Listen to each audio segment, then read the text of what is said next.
Introduction. In 1966, the Harvard Millbrook psychedelic KDJ researchers decided to exploit the religious metaphor in order to encourage people to take charge of their own brain functions. I was uneasy about failing back on the religious paradigm. For 40 years, I had been conditioned to respond negatively to the word God. Anytime someone started shouting about God, I automatically expected to be conned or threatened by some semi-literate hypocrite. We tried to avoid this insidious buzzword. God knows, at one point we talked about LSD as a brain vitamin or dietary supplement, but this more accurate label sounded dodgy in those days. Who knows? Perhaps it would fly today in this age of mega supplements, smart drugs, and life extension. However, self-control of one's diet was not to become respectable until the holistic medicine of the 1970s. Our own commitments and role models were always scientific. For example, we succeeded in training illiterate prisoners to perform the functions of and to talk like psychologists. And our summer training camps in the Hotel Catalina in Zilhuatanjo, Mexico, effectively taught a wide range of intellectuals how to re-imprint their own brain programs. Our logic seemed clear: brain-activating drugs expose people to powerful, mind-blowing experiences that shatter conventional ideas about reality. If left alone by society, our International Foundation for Internal Freedom, FIF, would have succeeded in training several thousand neurologicians who, in their own communities, could have trained hundreds of thousands of Americans to use their own heads. But wisely or foolishly, we got scared off this scientific approach. After being expelled from Harvard, Mexico, Antigua, and Dominica in the late spring of 1963, we cravenly decided that the authorities were not ready for the 21st century concept, every citizen a scientist. So we fell back to the familiar historical turf upon which most earlier freedom movements had fought, the battle religion. Activating the divinity within. Though it might be against the law for responsible American citizens to use psychoactive plants and drugs to change their brains, surely 400 years of Western civilization must support the right of Americans to worship the divinity within, using sacraments that worked for them. We studied the meaning of the word sacrament, usually defined as something that relates one to the divinity. One of the most offensive, flaky characteristics of 1960s acid users was their compulsion to babble about new visions of God, new answers to the ultimate secret of the universe. For thousands of years, individuals whose brains were activated had chattered about ultimate secrets in the context of mystical personal religious revelation. We were forced to recall that for most of human history, science and philosophy were the province of religion. And most specifically, all references to what we would now call the psychoneurological were described in religious terms. Our political experiences at Harvard also pushed us in the direction of the religious metaphor. When it became known on campus that a group of psychologists was producing revelatory brain change, we expected that astronomers and biologists would come flocking around to learn how to use this new tool for expanding awareness. But the scientists, committed to external manipulations, were uninterested. Instead, we were flooded by inquiries from the Divinity School. Brain change taboo. Our problem, typical of time travel agents dealing with primitive cultures, was that a dramatic change in neurology must be gently introduced in the language a culture traditionally uses for those mysterious, unknown, higher powers which its science has not yet explained. A review of 20th century literature showed that there was obviously a strong taboo against brain change.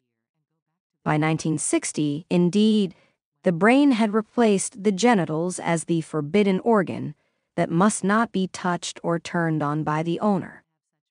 The only way in which consciousness change experiences could be discussed was in terms of philosophic religious. Even Buddhism, an atheist method of psychological self-control, allowed itself to be classified as a religion. Back to the wisdom of the East.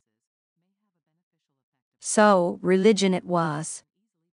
I recall the moment of decision during a wild, all-night LSD session in our mansion in the Boston suburbs. Richard Alpert came up to me, eyes popping, and announced, "The East, we must go back to the wisdom of the East." Go back? The lawyers agree. There is apparently nothing in the Bill of Rights to protect scientific freedom.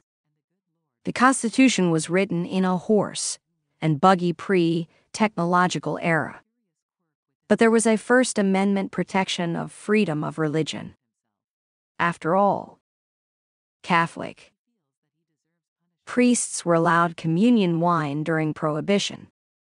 So I agreed to the religious posture with conditions.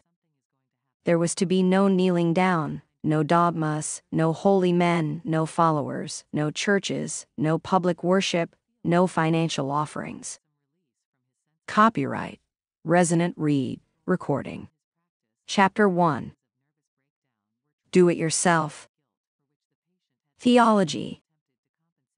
4 months after my being fired from Harvard University, the Association of Lutheran Psychologists invited us to make an address at the 1963 American Psychological Association. In the 1950s, I had administered psychological screening tests for most of the younger ministers in the Lutheran Church, and so I wondered if my contributions to the faith were, perhaps, being recognized. The address was an attempt to scientize myth and mythologize science. We were trying so romantically to heroicize, sanctify our lives, their lives, life itself. An essay describing my summa theology was widely reprinted in several languages and probably contributed to the blossoming of young visionary scientists who, in the 1980s, aged 30 to 45, were pushing out the frontiers of physics, chemistry, and biology. I had been working on the translation of classic issues of theology into the language of modern science for the previous 18 years, refining and updating. It was my summa theology, and may have been the first comprehensive philosophy to deal with evolution, both species and individual, both past and future. It is safe to estimate that over 100 young physicists and a like number of biologists read that first paper at some point along the way. Imagine yourself an impressionable, brilliant college student, circa 1964 to 70, searching, experimenting, dreaming the dreams of grandeur and idealism and splendor that characterized that more utopian optimistic period. Activist theology. This is an activist, do-it-yourself theology. God is defined in terms of the technologies involved in creating a universe and engineering the obvious stages of evolution. Anyone interested in playing the God game is given suggestions for activating the various levels of intelligence in her own brain and DNA, and expressing them through the tools of modern science. Any human being who wishes to accept the responsibility is offered the powers traditionally assigned to divinity. Chapter 2. Sacramental Ritual. Many years ago, on a sunny afternoon, in a Kumaveka garden, I ate 7 so-called sacred mushrooms given to me by a scientist from the University of Mexico.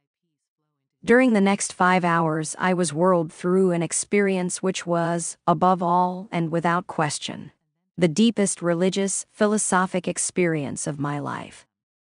And it was totally electric, cellular, scientific, cinematographic. Personal reactions, however passionate, are always relative and may have little general significance. Next come the ho-hum questions: why? And so what?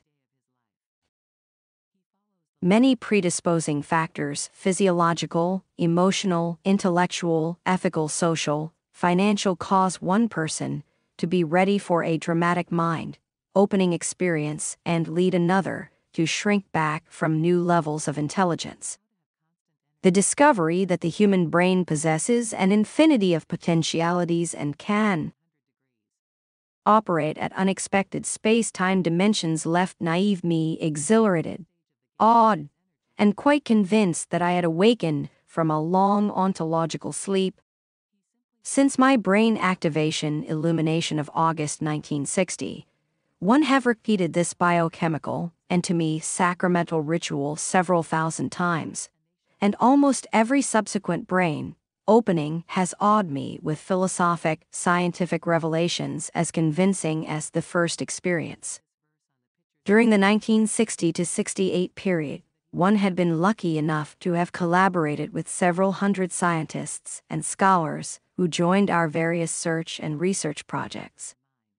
In our brain activation centers at Harvard, in Mexico, Morocco, Almora, India, Millbrook, and in the California mountains, we arranged transcendent brain change experiences for several thousand persons from all walks of life, including more than 400 full-time religious professionals, about half professing Christian or Jewish faiths, and about half belonging to Celtic, pagan, or Eastern religions. Beginnings. In 1962, an informal group of ministers, theologians, academic hustlers, and religious psychologists in the Harvard environment began meeting once a month to further these beginnings. This group was the original planning nucleus of the organizations that assumed sponsorship of our consciousness, Expansion Research IFIF in 1963, the Castalia Foundation in 1963-66, and the League for Spiritual Discovery in 1966. That our generating impulse and original leadership came from a seminar in religious experience may be related to the alarmed confusion we aroused in secular and psychiatric circles of the time. The Miracle of Marsh Chapel. The study, sensationalized in the press as The Miracle of Marsh Chapel, deserves further elaboration as a serious controlled experiment involving over 30 courageous volunteers and as a systematic scientific demonstration of the religious aspects of psychedelic experience. This study was the PhD dissertation research of Walter Ponk, MD, then a graduate student in the philosophy of religion at Harvard University, who set out to determine whether the transcendent experience reported during psychedelic acid sessions was similar to the mystical experience reported by saints and religious mystics. As subjects, 20 divinity students were selected from a group of volunteers and divided into 5 groups of 4 persons. To each group were assigned 2 guides with considerable psychedelic experience, professors and advanced graduate students from Boston area colleges. The experiment, believe it or not, took place in a small private chapel at Boston University, about 1 hour before noon on Good Friday, 1962. The dean of the chapel, Howard Thurman, was to conduct a public 3-hour devotional service upstairs in the main hall of the church. He visited our subjects a few minutes before the start of the noon service and gave a brief, inspirational talk. 2 subjects in each group and one of the 2 guides were given a moderately stiff dosage of 30 mg of psilocybin. The remaining 2 subjects and the second guide received a placebo that produced noticeable somatic side effects, such hot, cold skin flashes, but which was not psychedelic. The study was triple-blind. Neither the subjects' guides nor the experimenters knew who received psilocybin. We knew. If you ever run a double-blind study with these drugs, you must not have controls around experimental subjects because no one will be fooled. I knew immediately that 2 subjects in my group had nicotinic acid. I could tell by their red faces and their restless game activity. But thinking they were on the verge of a mystic experience, They started winking. Isn't this great? The poor fellows in the other room are being left out of it.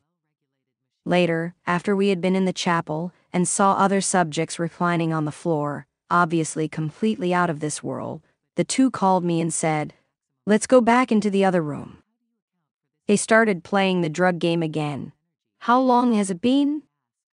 Gee, I thought I had it. Now, what did you feel exactly?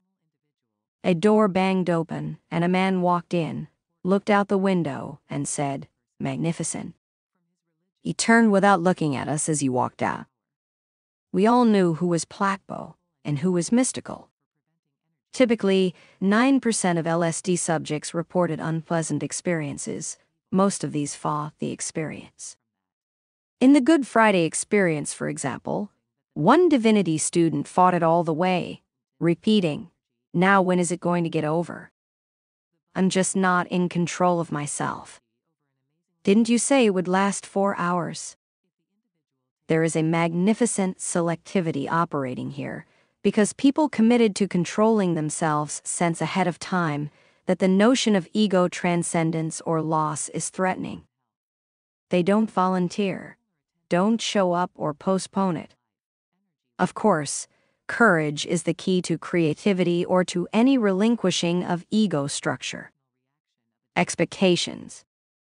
Our studies, naturalistic and experimental, demonstrate that if the expectation, preparation, and setting are Protestant New England religious, an intense mystical or revelatory experience will be admitted by 40 to 90% of subjects ingesting psychedelic drugs. These results may be attributed to the bias of our research group, which has taken the rather dangerous ACLU position that there are experiential, spiritual, as well as secular behavioral, emotional, political potentialities of the nervous system. 5 scientific studies by other investigators yield data which indicate that if the setting is supportive, but not spiritual, between 40 to 75% of psychedelic subjects will report intense and life-changing philosophic religious experiences. If the set and setting are supportive and spiritual, then from 40 to 90% of the experiences will be revelatory and mystico-philosophic religious. Philosophic revelation. How can these results be disregarded by those concerned with philosophic growth and religious development? These data are even more interesting because the experiments took place in 1962, when individual religious ecstasy as opposed to religious piety was highly suspect, and when meditation, jogging, yoga, fasting, body consciousness, social dropout withdrawal, and sacramental organic foods and drugs were surrounded by an aura of eccentricity, fear, clandestine secrecy, even imprisonment. The 400 professional workers in religious vocations who partook of psychedelic substances were responsible, thoughtful, and highly moral individuals, grimly aware of the controversial nature of drugs, and aware that their reputations and jobs might be undermined. Not bad, huh? Still, the results read 75% philosophic revelation. It may well be that, like the finest metal, the most intense religious experience requires fire, the heat of police constabulatory opposition, to produce the keenest edge. When sacramental biochemicals are used as routinely and tamely as organ music, and incense the ego-shattering, awe-inspiring effect of the drugs may be diminished. Copyright Resonant recording. Chapter 3.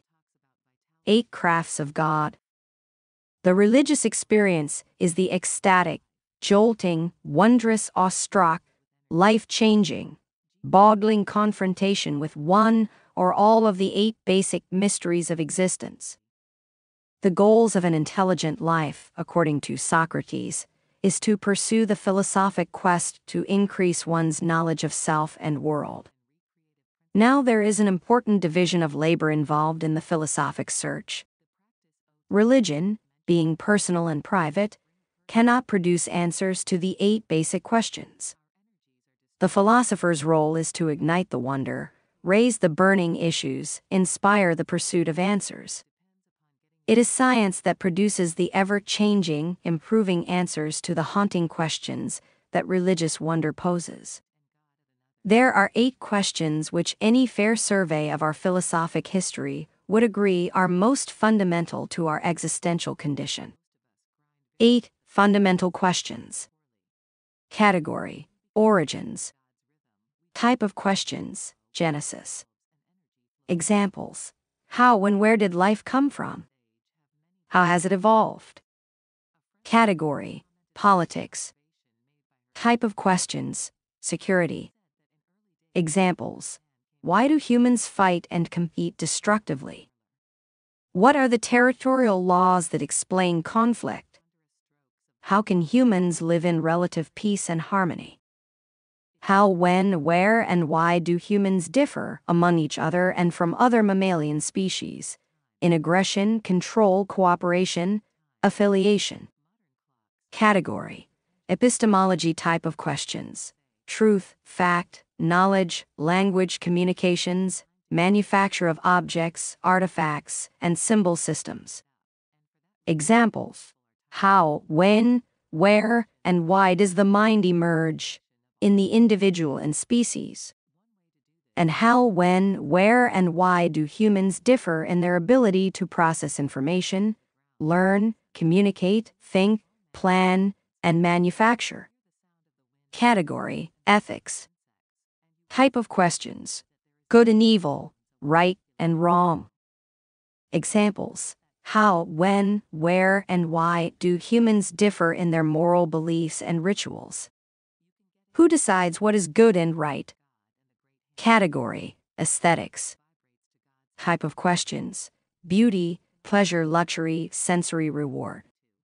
Examples: how, when, where, and why do humans devote their energies to decoration, hedonism, art, music, entertainment? And how, where, when, and why do they differ in modes of pleasure? Category: ontology. Type of questions: reality and their definition. Examples: how, when, where, and why do humans differ in the realities they construct and inhabit? How are realities formed and changed? Category: teleology. Type of questions: evolution and devolution of life. Examples: what are the stages and mechanisms of evolution? Where, when, how, and why has evolution occurred? Chance? Natural selection? Natural election? Creation? If life is created and evolution blueprinted, who did it? Where is life going? Category: cosmology. Type of questions: galactic evolution, of ultimate and basic structure. Examples: how, when, where, and why was matter, energy formed? What are the basic units and patterns of matter or energy? What are the basic forces, energies, and plans that hold the universe together, or don't, and determine its evolution? Where are we going? The navigational question. Now, it is true that most human beings spend little time thinking about these issues. Mundane questions about how to get fed, how to avoid irritable neighbors, which career to follow, which girl to marry, who will win the Super Bowl, obsess the normal consciousness of most humans. The religious philosophic person is defined by her concern for the great navigational question. The answers, we recall, come from the listening posts which we set up to obtain from nature the signals which will increase our knowledge about what nature is up to. Scientific answers. The 19th century was one of considerable religious disarray and confusion. On the one hand, the old creeds have obviously not succeeded in producing survivally safe answers. When the Catholic Church threatens eternal damnation for believers who do not follow St. Paul's first-century taboos against birth control at a time when starvation and overpopulation are endemic in Catholic countries, a certain nervousness develops. When the 1,000-year-old warfare between Christianity and Islam erupts again in the 87th Crusade, Rockefeller versus Khomeini, Gaddafi again, sensible people wonder what these aging religious fundamentalists really have in mind for the future of our species. Suddenly, there is an explosion of new scientific insights: nuclear physics, astrophysics, genetics, neurology, ethology, which produce data requiring drastic Timothy Leary 17 changes in our conceptions of human nature. We face the splendid, glorious possibility that, now for the first time, the planet, the genetic future. It is surely time for a global celebration. Finally, our species is on the threshold of living, not in helpless fear and ignorance, but in confident, loving hope.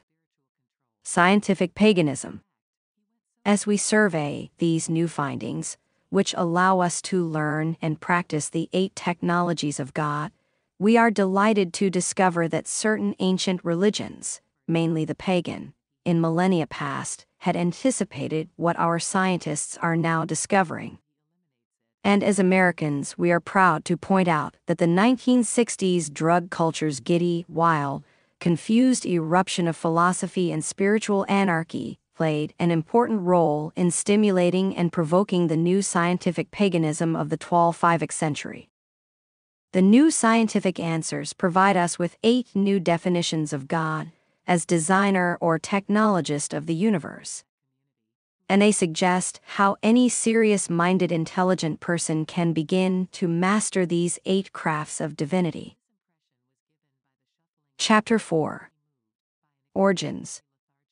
Our fundamentalist Judeo-Christian friends assure us that life was created by a STEM, omnipotent, judgmental condominium owner named Jehovah, and that our destinies follow his impenetrable plans. God number 1 is the single-cell intelligence, the collaborative brain, that knows how to run a simple protozoan. The first God is the Ein-Self God.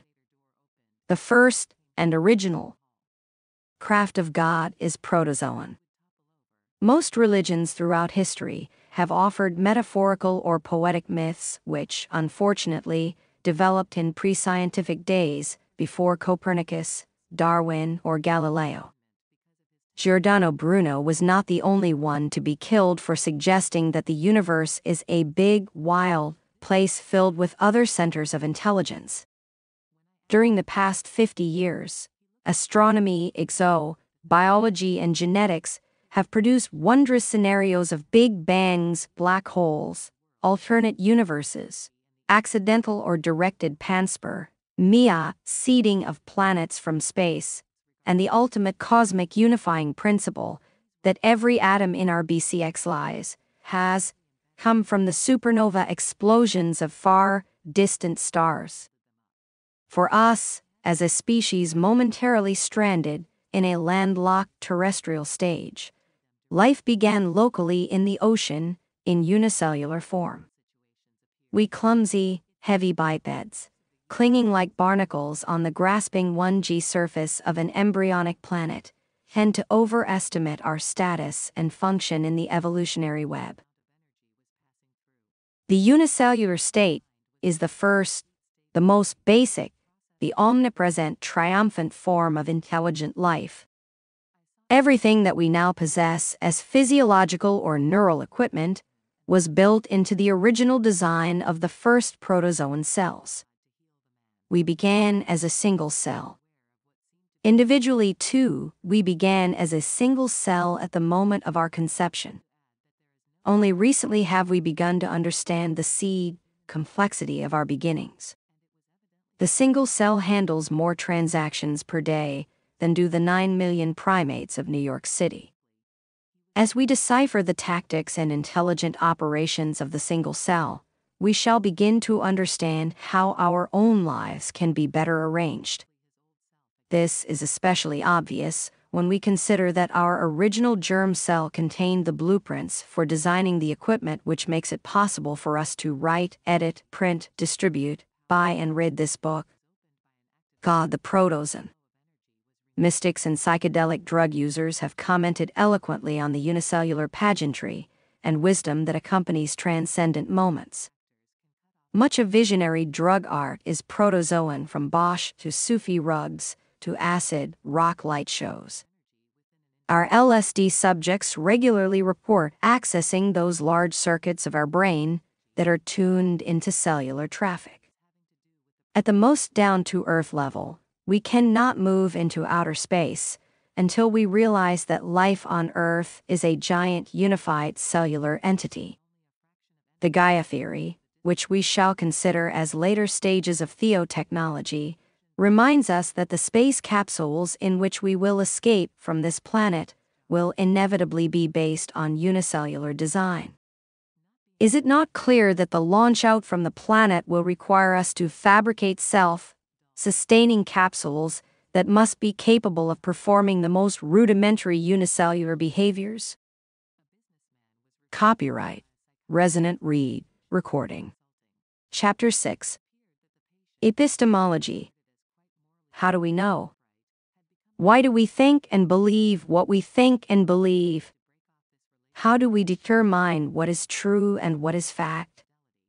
Why will people believe even the most bizarre notions? Why do people, especially establishment priests and scientists, deliberately refuse to learn lessons basic to survival and happiness? How come people believe fanatically in such different and opposing ways? Why are brains equipped or programmed or conditioned to perform such different functions? Why do minds work the way they do? That these questions still remain unanswered after 30 years of Eastern-Western philosophy reflects the primitive, primate nature of our species. Many religions include an epistemological theory of truth, fact. Most assert that truth was revealed once and for all by an inaccessible deity in the form of sacred writings. And most religions nominate priesthoods a lawyer, scribe, caste who arbitrate, interpret, and enforce with violence the divine truths revealed in the Bibles, Qurans, Torahs. In cultures where truth facts are tied to religious dogmas, then science wanes, practical investigation languishes, and thinking is subordinated to submissive belief. But once again, we see that some Eastern religions, Zen, for example, and some Western philosophies, particularly the semantic, have understood the crucial difference between the map and the territory, between the avalanche of raw data processed by the brain and the pitifully few abstractions which we use to label reality. More recently, linguists and cognitive psychologists and ethologists have produced data that help us understand how the cognitive function emerges in species and in individual humans. Evolutionary intelligence. Around the age of 6 in the individual human, and around 25 million years ago in the age of our species, the evolutionary intelligence arranges to activate frontal lobes. Only when our primate ancestors had learned to walk on 2 feet, thus freeing their mouths for oral signaling, could the new laryngeal manual circuits of the brain emerge. Obviously, people are born with different brains. A key factor in the evolution of intelligence is socialization. Division of labor. Gaia works with gene pools, which produce specialized castes, individuals genetically geared to perform the different functions that contribute variously to the needs of the group. Sociobiologists have ruminated obsessively to explain altruism in social animals. Why does one bird give the alarm signal when the hawk is sighted? This seems to violate the selfish gene principle of natural selection. By drawing attention to herself, the flock crier risks her own reproductive future. One possible answer, that of inborn caste difference, has so far eluded the ethologists. Some birds are caste, equipped with nervous systems geared to scan more restlessly, and to react with speedier alarm signalry.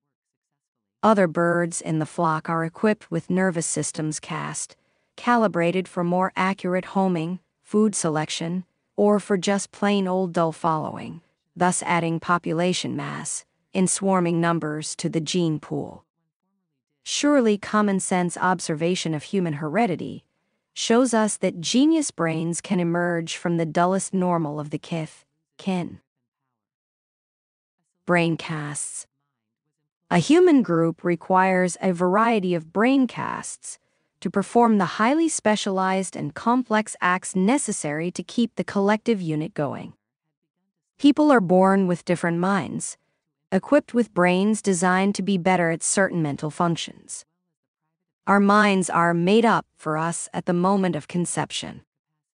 20th century mass education methods disastrously assumed that equal Ivy League education for all was the neurological goal of a democratic or even a socialist society. Mass education has not worked. Millions of Johnnies now find themselves in college, still unable to read, because a majority of brains today are not designed to process abstract symbols rapidly, pleasurably, obsessively. Probably not more than 10% of Americans' brains are geared to comfortably handle symbols, that is, to read and write. Most legally literate people read only when necessary, and then with discomfort. Many highly successful non-readers have learned in parrot fashion to recognize and repeat symbol combinations. But they are incapable of producing personal original verbal communication. Writing ability cannot be taught. Those who are called writers or literary may make up a special small caste necessary to provide specified functions in the social hive. My God, if everyone were a literary writer, no one would be left to manage the store. Thinking fixed early. So genetics and sociobiology give us one basic answer to the question: how are our minds made up? The secondary answer to the epistemology question is linguistic, neurological. Each child and gene pool is permanently fixed in a mental linguistic style of thinking during the critical period when the linguistic circuits of the brain are being activated. The 1/2-year-old imprints the sign, systems, and signal attitudes that happen to impinge on his nervous system. The mental complexity level of the home, neighborhood, and cultural zeitgeist determines the texture of one's mentation. Many a Newton and Einstein has lived and died in dumb cultures that could not provide the vulnerable brain with the level of symbol complexity required. Teachers, a critical aspect of the mental environment, are, of course, themselves members of a mental caste, crucial genetic agents designed to perpetuate unquestioningly the hive culture. Their function is to instill, in rote manner, the symbols and thinking modes of the society. They succeed with that large majority of students, themselves bred for unthinking hive performance. But teachers often run into problems with young members of the thinking caste, neurally geared to originate abstractions. It is sufficient only that this caste be exposed to the current symbol techniques. They are geared to really understand symbols so that they can improve them. An American teacher is faced with the problem of transmitting symbol manipulation methods to at least 8 brain models, each geared to think in a way very different from the others. The confusion among these specialized castes, each of which operates under the illusion that it is the smartest, is the history of philosophy. It is the great semantic revelation of Sapir, Horff, Chomsky, Korzybski, Wittgenstein that symbols define a special reality, level of their own, separate from the realities they naively assume to represent. In the beginning was the Word. This defines God the semanticist. Chapter 7. Ethics, one of the principal functions of pre-scientific religions, was the definition of social domestic sexual roles and legislation of the moral codes that guided approved interactions among the various roles. Thou shalt not covet thy neighbor's wife and other chattel goods. Thou shalt not covet thy neighbor's car. Herd acceptability, social conformity are survival necessities in civilizations controlled by religious orthodoxy. Domestication of consciousness by the monolithic state is an inevitable stage in species and individual evolution.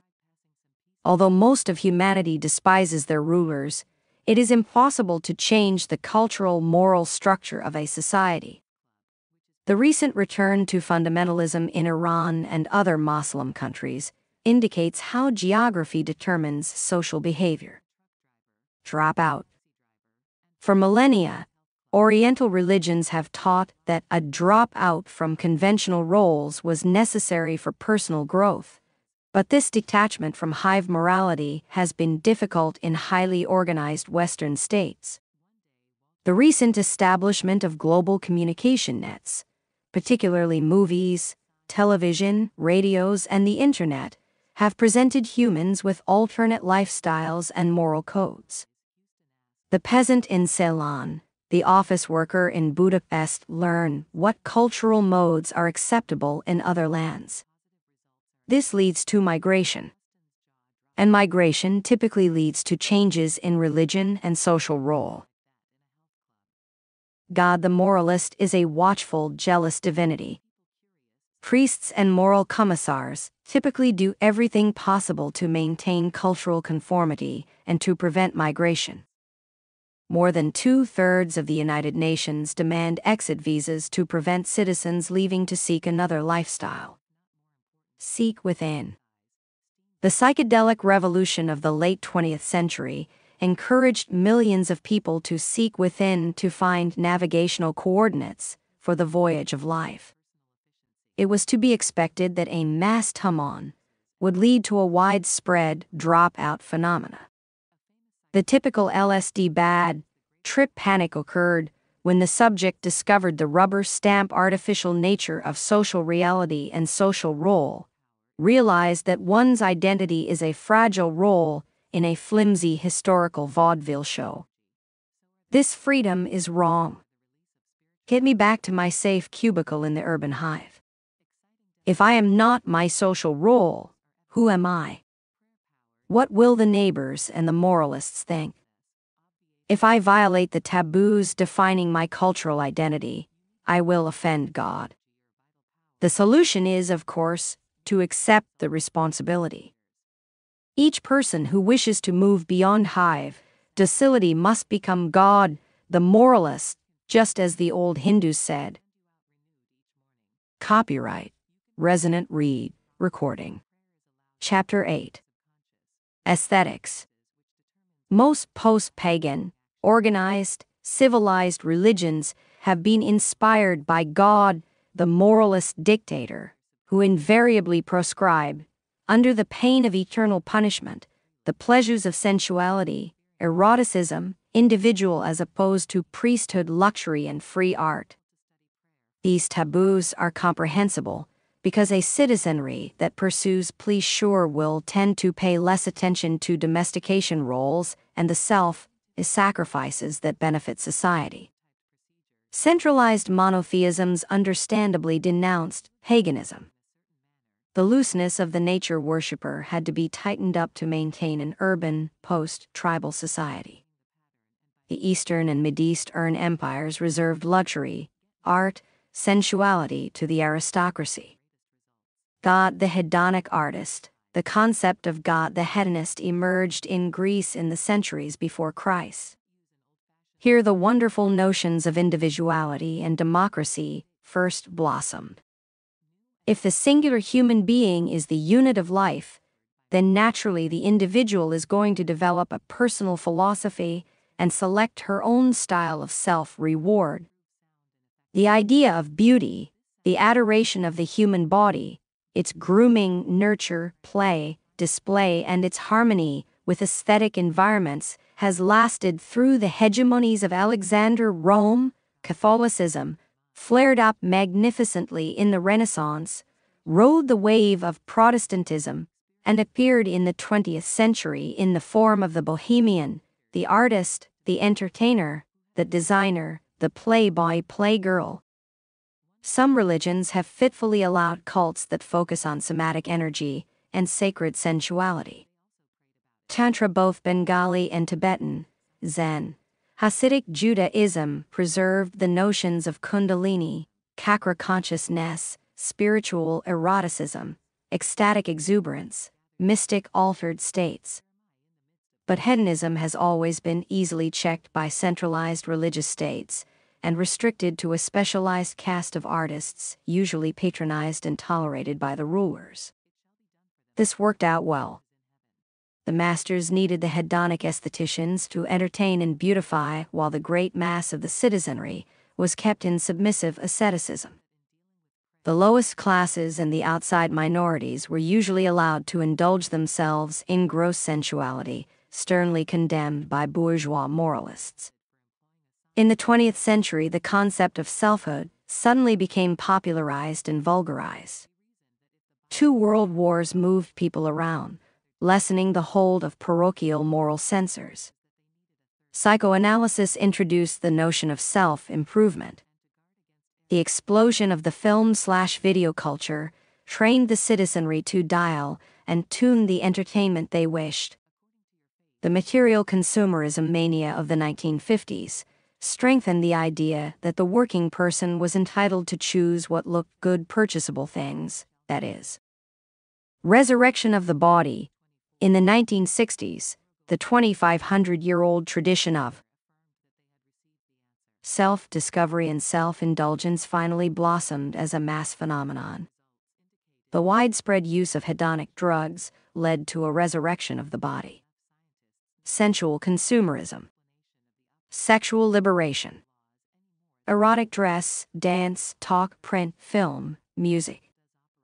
Holistic health methods. Diet, jogging, trendy style.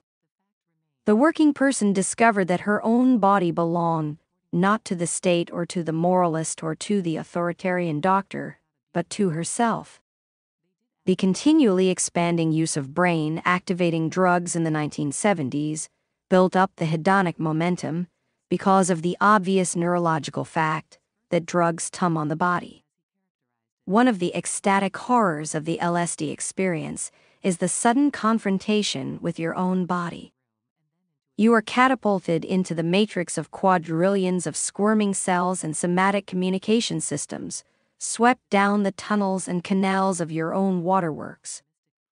You have visions of microscopic processes, strange, undulating tissue patterns.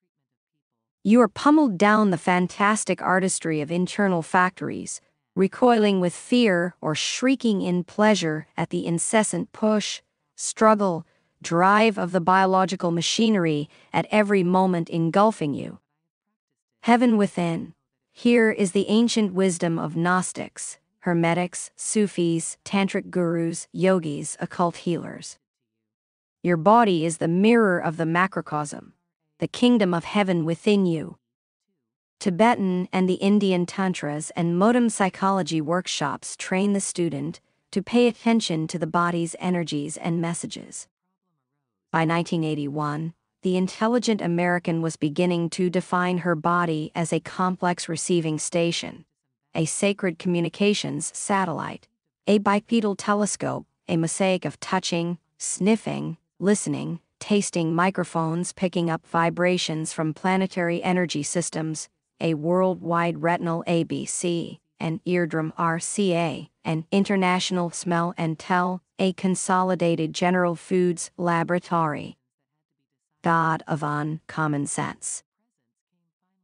Chapter 9. Ontology. Every religion has explicitly or implicitly tried to answer the question, what is reality? Most theologies have held that reality is defined by the dogmas and rules of the priesthood. Certain great Oriental philosophers and some mystic Western sages have understood that reality is an unified, complex, myriad Maya play of all energies, which cluster and organize into transient structures called matter. and that what one believes to be real simply reflects the relativistic perspective of the beholder. These pre-scientific intimations of ontological relativity remained mystical until the neurological and pharmacological advances of the 20th century. The brain, for so long a taboo organ, shrouded in mystery, was now recognized as the seat of consciousness, the tool for fabricating reality. We realize that everything we experience is computed by the brain, that we can go outward into the universe, or inward to study the nucleus of the atom only as far and precisely as our neuroreceptive, neuroassociative, and neurotransmission intelligence allows us. God, the neurologician. As long as we rely on our brains to know, then inevitably we shall define the universe as an enormous brain. Each flick of energy, stellar, galactic, or nuclear atomic, is seen as information. The universe is a web of intelligence mediated by our brain. The smarter we become, the more intelligent the universe will become. The more skillful we become in managing our own brains, our reality tools, the more skillful we shall become in fabricating managing universes. The smarter we become, the smarter God will become. Recent scientific discoveries have indicated how imprinting creates the chessboard of our realities, and how conditioning keeps the social, intellectual, emotional, and survival games going. The suggestion that humans can systematically re-imprint, rebuild their realities has, for the first time in human history, raised the intelligence of our species to the level of self-mastery and self-control by the individual of her own neural realities. Copyright Resonant recording. Chapter 10. Evolution. Theories of evolution or devolution are built into almost every religion. Hinduism teaches that life spins in long cycles or ages kalpas, winding down from the most harmonious to the apocalyptic end, and then begins all over again. This, like most Oriental philosophies, is a pessimistic, quietist, makes no difference doctrine of devolution. Why bother because everything is terrible, and the future is going to get worse? The only thing to do is cool out and try to get off the wheel of existence. God, the geneticist, sociobiologist, Western monotheisms have generally denied the theory of evolution. A jealous God built the universe and created mankind, and the stages to come depend on how obedient you are to his priests. There is no sense of how we have evolved, and certainly no specific notion that we are still evolving into a better future. Indeed, the concept of a future which could be predicted or constructed is of very recent origin. According to biologists, the flame of life that moves every living form, including the cell cluster you call yourself, was seeded as a tiny single-celled spark in the lower Precambrian mud, then unfolded in steady, pre-programmed transformations to more complex forms. But the single cell is still thriving, thank you. Next, your ancestral fire glowed in seaweed, algae, flagellate, sponge, coral about 1 billion years ago. Then, scorpion, millipede, fish about 600 million years ago. Every cell in your body traces back about 450 million years to the same light life, flickering in our amphibian ancestors, and what a risky mutation migration to leave the sea. From the shoreline, the mastery of terrestrial environment accelerated into 4-foot mammalian intelligence, stronger, fiercer, faster. Then the great moment when we stood erect, freeing throat and hands for signaling and manipulation, and started climbing trees. Higher has always been the trajectory of intelligent evolution. From the trees we developed gesture and rudimentary language. Watch out for that lion. Hiss on that tiger. Then the development of a tool culture, agriculture, trade, cities organizing enormous insectoid cultures. And next recently, now, the development of that greatest tool of evolution, the self, mastering the body, the brain, and now DNA, the code of evolution itself. Recapitulating the cycle. Most wonderfully, each of us has recapitulated this sequence of evolution in our own personal lives.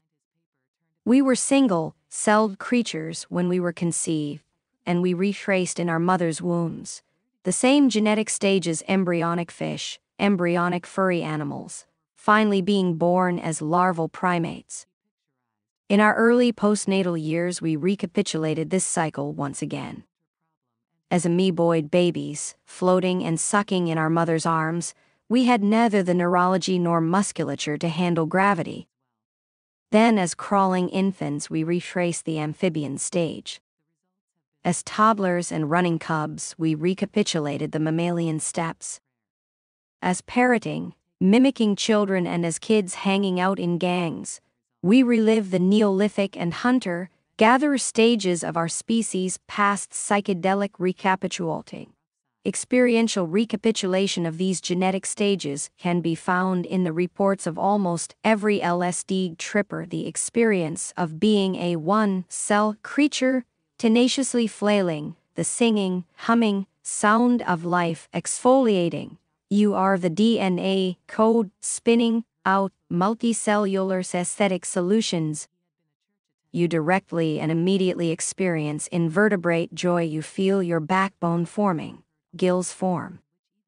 You are a fish with glistening gills, the sound of ancient fetal tides murmuring the rhythm of life.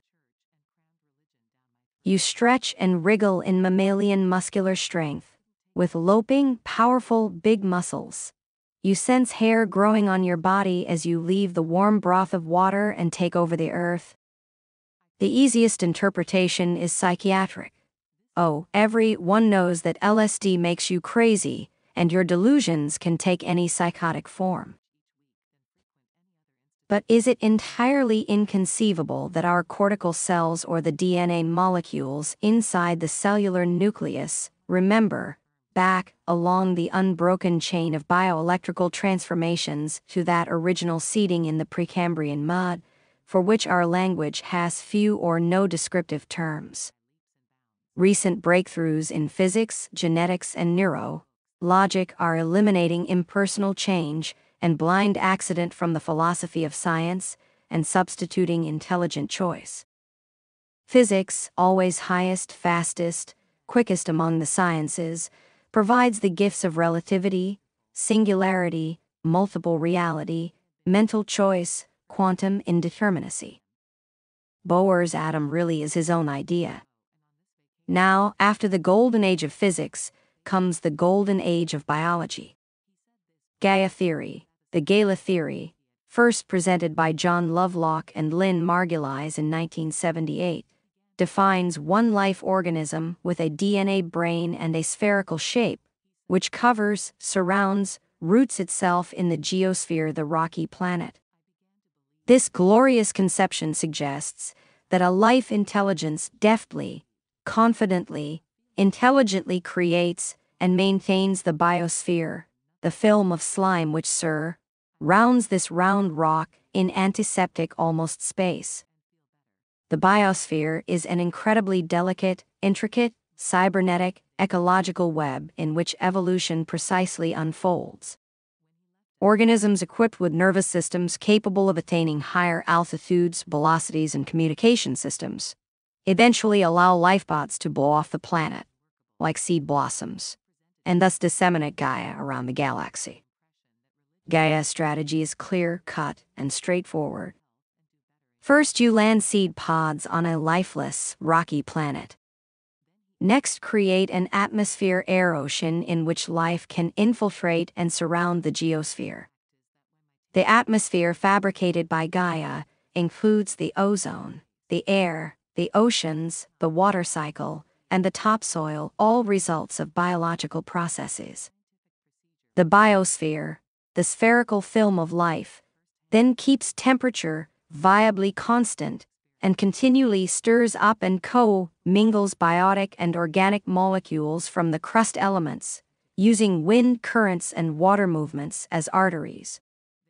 pre-programmed into Gaia's DNA brain are the codes for building more and more mobile organisms, which can perform all the above maintenance and dissemination functions more efficiently. Gaia evolves faster, stronger, and more intelligent forms, which eventually develop escape velocity sufficient to leave the planet. These seed, blossom space packets, of which the early, crude forms were Apollo, Soyuz, Skylab, Shuttle rocket, are structurally more intelligent and efficient because in a space capsule the geosphere surrounds, protects the inner biosphere and atmosphere. Gaia thus constructs mini-worlds in which he moves us all around the galaxy. Philosophized, in the 1960s, over 7 million Americans took LSD and activated circuits in their brains that provoke heightened sensuality, understanding of the neural nature of reality, and genetic, evolutionary ruminations. The first results were confusing millions of instant philosophers, babbling about God and love, and bliss and space and reincarnation. Now, decades later, we are harvesting the fruits of this disorganized, mass brain scrambling. The highest incidence of psychedelic drug use was in the universities. Today, research centers and laboratories are filled with scientists whose brains were philosophized while experimenting with LSD in college, and who are now developing new methods, new hypotheses, new theories which are liberating humanity from the dogmatic rule, superstitious religion, conservative, pessimistic science. While cell biologists have been learning how Gaia moves personnel and material around the planet, microgeneticists and DNA researchers have succeeded in deciphering the genetic code. Recombinant engineering allows humans to create new life forms, to correct malfunctioning genes, to clone, to effect DNA repair, to understand and manage the genetic signals which cause aging and death. Copyright Resonant recording. Chapter 11. Ultimates. Nuclear physicists and quantum theorists take as their subject matter the basic structure of matter or energy. Surely there is no form of worship as basic as this attempt to understand how things are made. One would think that the religious organizations, ministers, and publications would follow with bated breath the new revelations about the emission and absorption of energy by matter and the motion of elementary particles. One would hope that intelligent philosophers would continually be updating their theories in line with the new physical insights. God the quantum physicist. Psychedelic subjects regularly report experiencing events that seem to harmonize with quantum mechanics. They speak of participating in and merging with pure content, free energy, white light, of witnessing the breakdown of macroscopic objects into vibratory patterns, the awareness that everything is a dance of particles, sensing the smallness and fragility of our system, of world-ending explosions, of the cynical nature of creation and dissolution, and so forth. I need not apologize for the flimsy inadequacy of these words. If God were to let you whirl for a second into the atomic nucleus, or spin you out on a light-year trip through the galaxies, how on earth would you describe what you saw when you got back? Ask someone who has taken a heavy dose of LSD or ketamine. It is of crucial philosophic importance to understand that neurology, genetics, and quantum physics are all in their separate, narrow vectors into the future, coming to understand that evolving human intelligence is apparently designed to shape the universe, to navigate the process of evolution, and to fabricate the structure of personal reality. All modern sciences accept and pay respect to the subjectivity of the experimenter. To understand that you are designed to be God, the universe creator, you must first grasp the implications of the Heisenberg principle of determinacy, abjectly, cravenly, primitively called indeterminacy.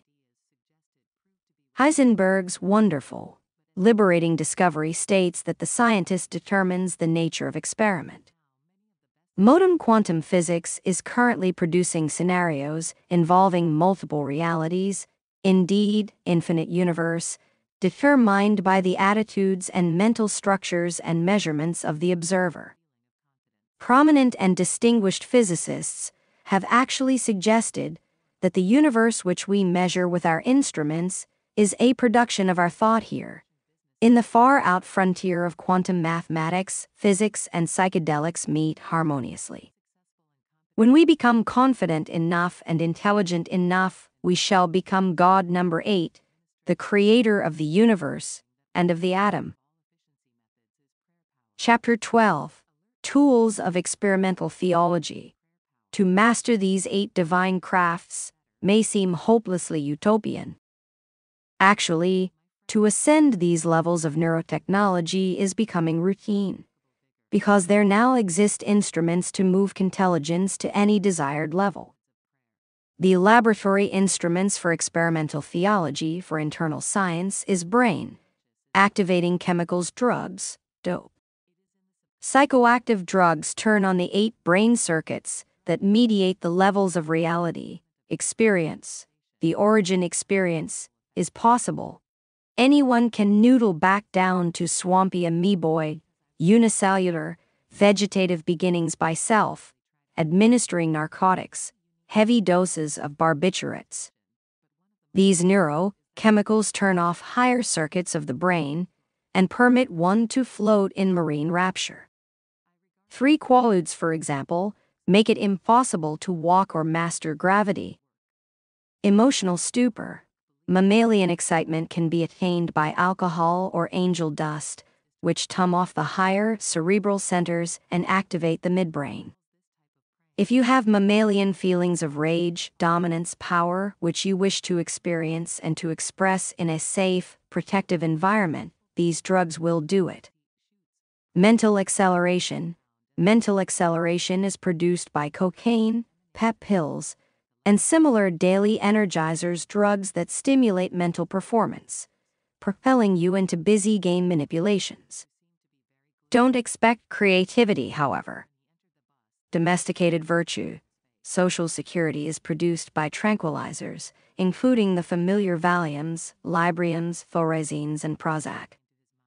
Indeed, it has been suggested that tranquilizers are the glue that holds the American middle class together in dull, calm security.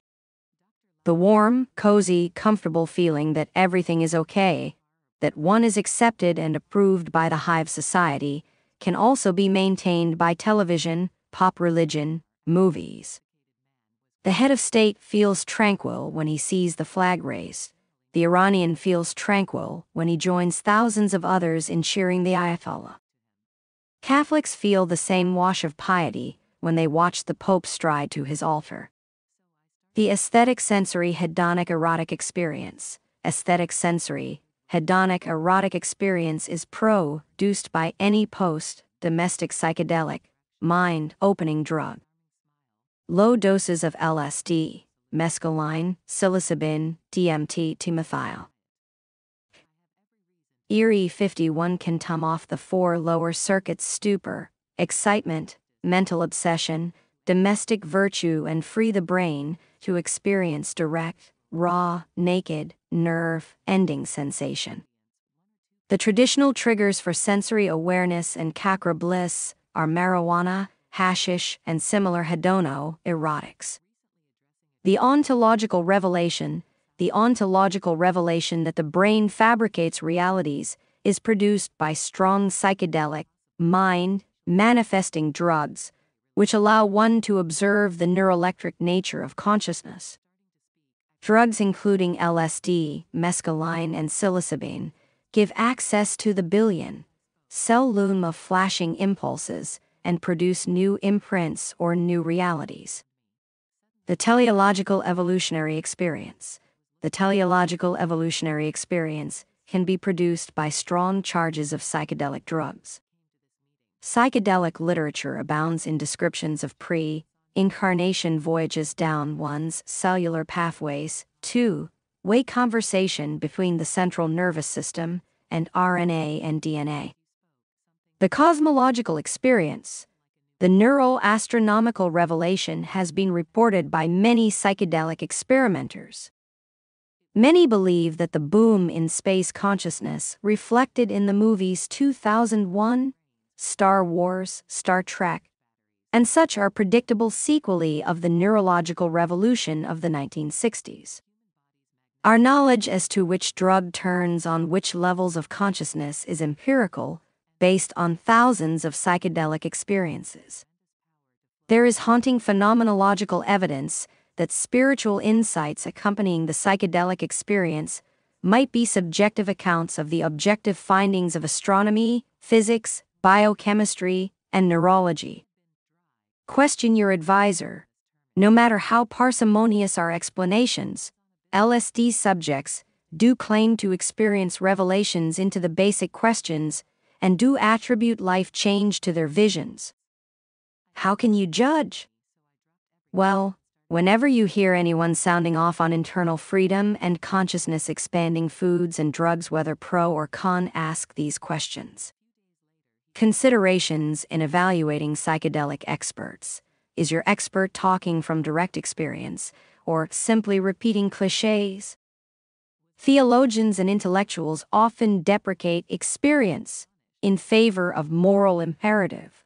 Most often, this classic debate becomes a case of experience versus inexperience.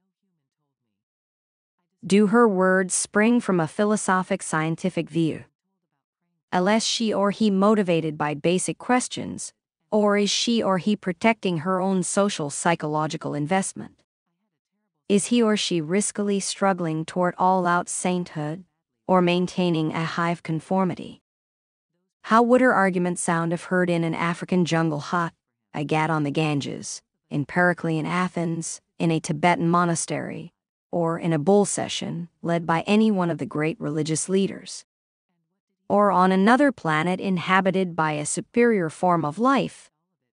Or how would it sound to other species of life, to dolphins, to the consciousness of a redwood? In other words, break out of your usual earphones and listen with the ears of another of Gaia's creatures. How would the debate sound if you had a week to live, and were thus less committed to mundane issues? Our research group received many requests for consciousness, expanding experiences from terminal patients. Does the point of view open up or close down? Are you being urged to explore experience, join a collaborative voyage of discovery? Or are you being pressured to close off, protect your gains, play it safe, accept the authority of someone who knows best? Does your psychedelic expert use terms that are positive, pro-life, spiritual, inspiring, based on faith in your potential? Or does he or she betray a mind obsessed by danger, material concern, terrors, administrative caution, or essential distrust in your potential? There is nothing in life to fear. No philosophic gain can be lost. If he or she is against what she or he calls artificial methods of illumination, ask her what constitutes the natural. Words, rituals, tribal customs, prime time TV? If she or is against biochemical assistance, where does she or he draw the line? Does she or he use nicotine, alcohol, penicillin, vitamins, conventional sacramental substances? If your advisor is against the neurotechnology of drugs, what is he or she for? If she or he forbids you the psychedelic key to revelation, what does she or he offer instead? Uncharted territory. The Harvard Psychedelic Drug Research Project's first goal was to train scientists, technicians in the use of powerful brain change chemicals. LSD provided us with a method of changing consciousness and brain function, the tool that philosophers and psychologists had been anticipating for centuries. Our problem was that there was no scientific literature on the subject. The situation was very similar to that of Janssen, Galileo, Malpighi, Leeuwenhoek, early users of the microscope, which dramatically expanded human perception, opening up entirely new levels of reality. It was obviously necessary to develop manuals to guide others in the use of the new instrument. Our first step was to plead enlightened ignorance. Any attempt to label, limit the activated brain's potentials was premature. Our second step was to scan, sift, scour the libraries for books on mystic experience. When all was read and said, it seemed to us that the best clinical, step-by-step description of a psychedelic experience yet published was the Tibetan Book of the Dead. This classic Buddhist text outlined the stages of the dying rebirth process over a period of 49 days. Though couched in primitive rural language, the highs and lows, the hallucinations and visions were clearly similar to the altered states our Harvard subjects experienced. During the summer of 1962, I went through the Tibetan Book of the Living, as we renamed it line by line, translating Buddhist imagery into American psychedelic jargon. The mimeographed versions were tried out on hundreds of LSD trippers, and the polished revised version published by University Books in 1964. Since that time, the psychedelic experience has been reissued in more than 9 hardback editions and several paperback reprintings. Hundreds of thousands of LSD experiences have been guided by this manual. This was probably the first detailed manual for managing drug-induced brain change experiences. Because of mass merchandising techniques, ironically, this book has probably turned on more persons to the Gautama's teachings than any single text since the Buddha's enlightenment 2,500 years ago, although I doubt that you could get the Buddhist professional to admit it. Copyright Resonant Read Recording. Chapter 13. Planning a session. Having read this preparatory manual 1, can immediately recognize symptoms and experiences that might otherwise be terrifying, only because of lack of understanding. Recognition is the key word. Recognizing and locating the level of consciousness. This guidebook may also be used to avoid paranoid trips or to regain transcendence if it has been lost. If the experience starts with light, peace, mystic unity, understanding, and continues along this path, then there is no need to remember the manual or have it reread to you. Like a roadmap, consult it only when lost or when you wish to change course. Set goals. Classic Hinduism suggests 4 possible goals.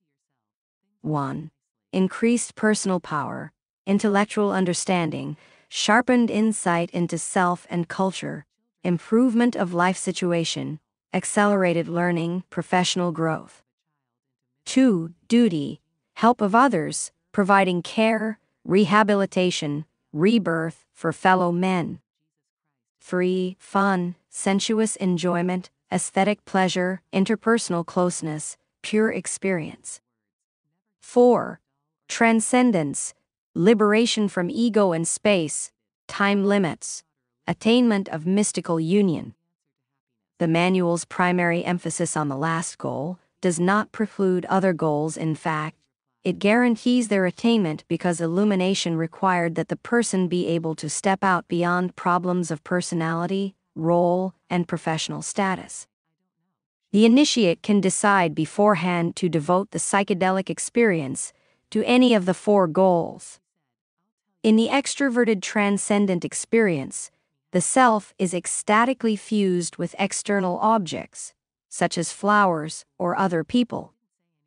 In the introverted state, the self is ecstatically fused with internal life processes, lights, energy waves, bodily events, biological forms. Either state may be negative rather than positive, depending on the voyager's set and setting.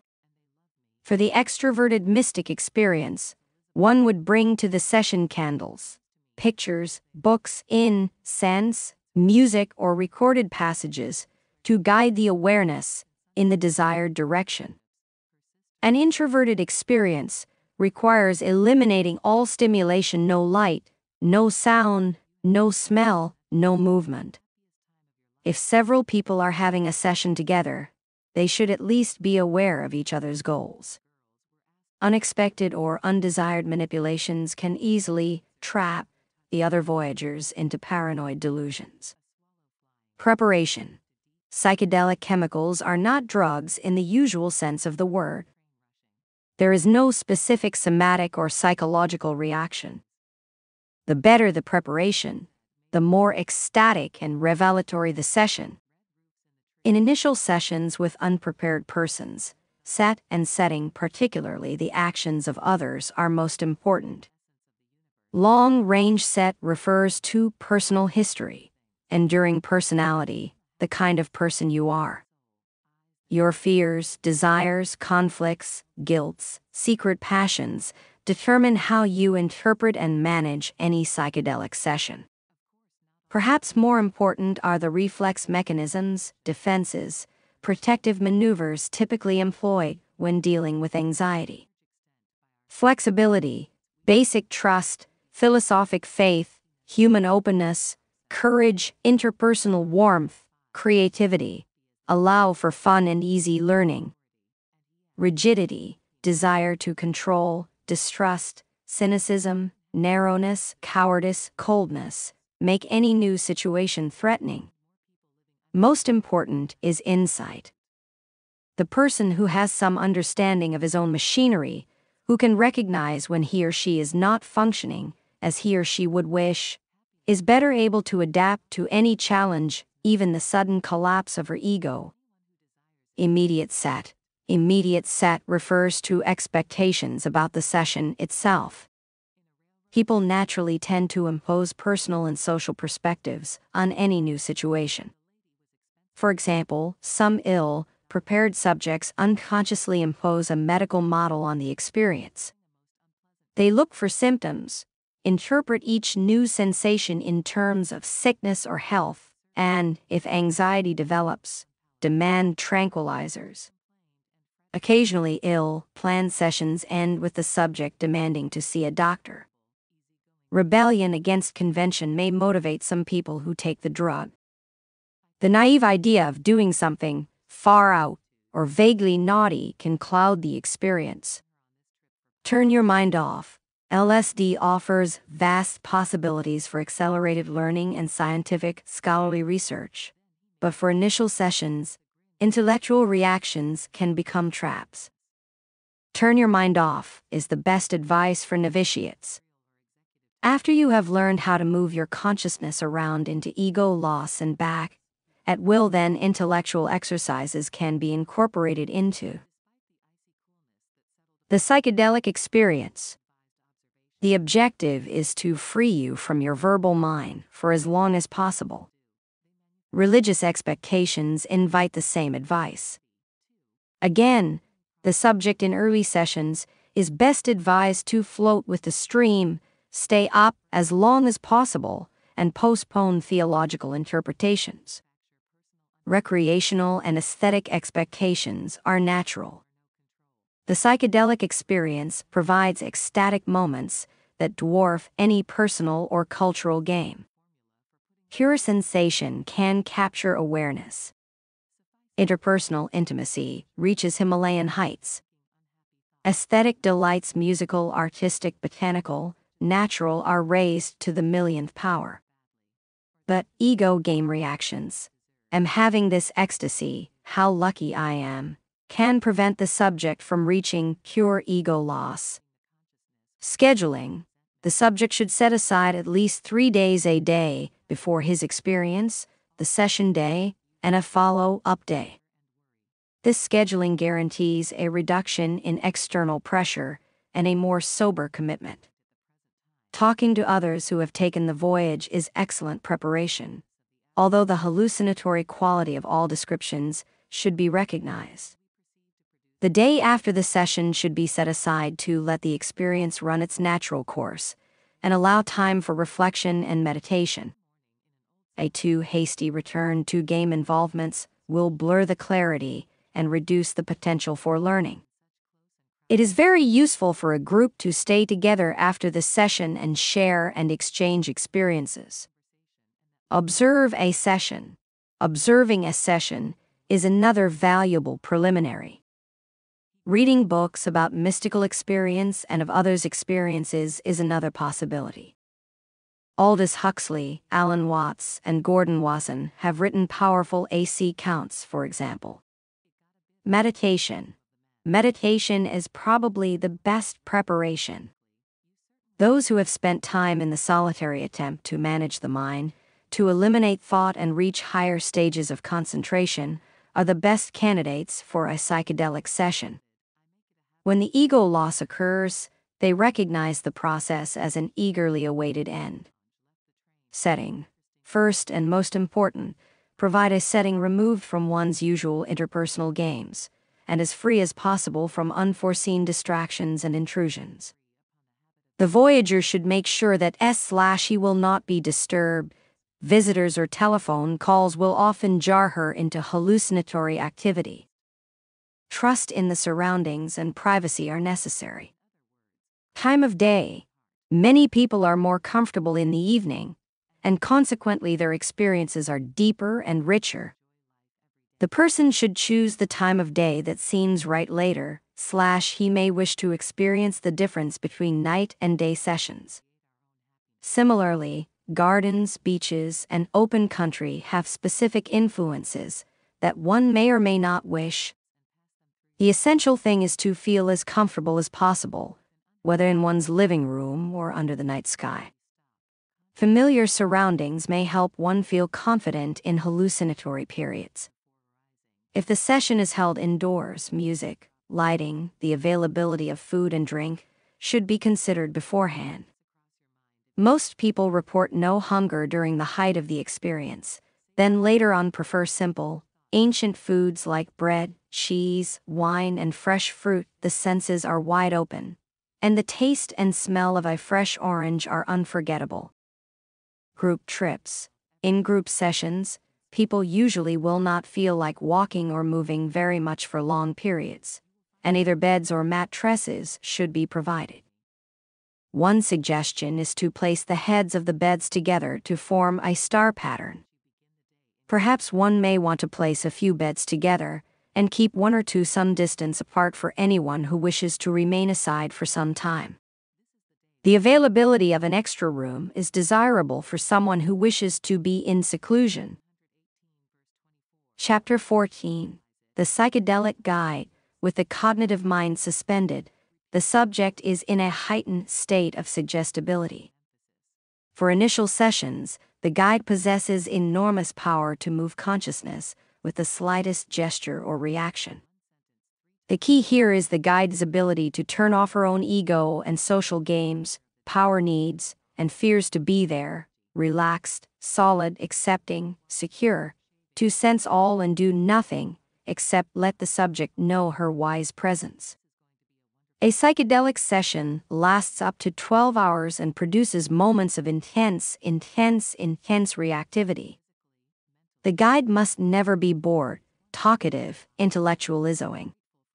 She or he must remain calm during long periods of swirling mindlessness. The guide is the ground control, always there to receive messages and queries from high-flying aircraft, ready to help navigate their course and reach their destination. The guide does not impose her own games on the voyager. Pilots who have their own flight plan, their own goals, are reassured to know that an expert is down there, available for help. But if ground control is harboring her own motives, manipulating the plane towards selfish goals, the bond of security and confidence crumbles. Ethics. To administer psychedelics without personal experience is unethical and dangerous. Our studies concluded that almost every negative LSD reaction has been caused by the guide's fear, which augmented the transient fear of the subject. When the guide acts to protect herself, she or he communicates her concern. If momentary discomfort or confusion happens, Others present should not be sympathetic or show alarm but stay calm and restrained there. Helping games, in particular, the doctor role should be avoided. The guide must remain passively sensitive and intuitively relaxed for several hours, a difficult assignment for most Westerners. The most certain way to maintain a state of alert quietism, poised in ready flexibility, is for the guide to take a low dose of the psychedelic with the subject. Routine procedure is to have one trained person participating in the experience and one staff member present without psychedelic aid. The knowledge that one experienced guide is up and keeping the subject company is of inestimable value. The security of a trained pilot flying at your wingtip, the scuba diver's security in the presence of an expert companion. Experience required. The less experienced subject will more likely impose hallucinations. The guide, likely to be in a state of mindless, blissful flow, is then pulled into the subject's hallucinatory field and may have difficulty orienting herself. There are no familiar fixed landmarks, no place to put your foot, no solid concept upon which to base your thinking. All is flux. Decisive action by the subject can structure the guide's flow if she or he has taken a heavy dose. Rewarding new profession. The psychedelic guide is literally a neurological liberator who provides illumination, who frees voyagers from their lifelong internal bondage. To be present at the moment of awakening, to share the ecstatic revelation when the voyager discovers the wonder and awe of the divine life process, far outstrips earthly game ambitions. Awe and gratitude rather than pride are the rewards of this new profession. Chapter 15. Ego Loss. Success implies very unusual preparation in consciousness expansion, as well as much calm, compassionate game playing good karma on the part of the participant. If the participant can see and grasp the idea of the empty mind as soon as the guide reveals it, that is to say, if she or he has the power to die consciously, and, at the supreme moment of quitting the ego, can recognize the ecstasy that will dawn upon her and become one with it, then all bonds of illusion are broken asunder immediately. The dreamer is awakened into reality simultaneously with the mighty achievement of recognition. It is best if the guru from whom the participant received guiding instructions is present. But if the guru cannot be present, then another experienced person, or a person the participant trusts, should be available to read this manual without imposing any of her own games. Thereby the participant will be put in mind of what she or he had previously heard of the experience. Illumination. Liberation is the nervous system devoid of mental conceptual redundancy. The mind in its conditioned state, limited to words and ego games, is continuously in thought formation activity. The nervous system, in a state of quiescence, alert, awake but not active, is comparable to what Buddhists call the highest state of dhyana or deep meditation. The conscious recognition of the clear light induces an ecstatic condition of consciousness, such as saints and mystics of the West have called illumination. The first sign is the glimpsing of the clear light of reality, the infallible mind of the pure mystic state, an awareness of energy transformations with no imposition of mental categories. The duration of this state varies, depending on the individual's experience, security, trust, preparation, and the surroundings. In those who have a little practical experience of the tranquil state of non-game awareness, this state can last from 30 minutes to several hours. Realization of what mystics call the ultimate truth is possible, provided that the person has made sufficient preparation beforehand. Otherwise, he cannot benefit now, and must wander into lower and lower conditions of hallucinations until he drops back to routine reality. Liberated state. It is important to remember that consciousness expansion is the reverse of the birth process, the ego loss experience being a temporary ending of game life, a passing from one state of consciousness into another.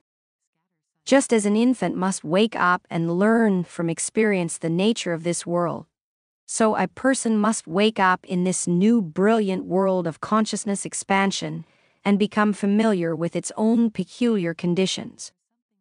In those heavily dependent on ego games, who dread giving up control, the illuminated state endures only for a split second. In some, it lasts as long as the time taken for eating a meal. If the subject is prepared to diagnose the symptoms of ego loss, he needs no outside help at this point.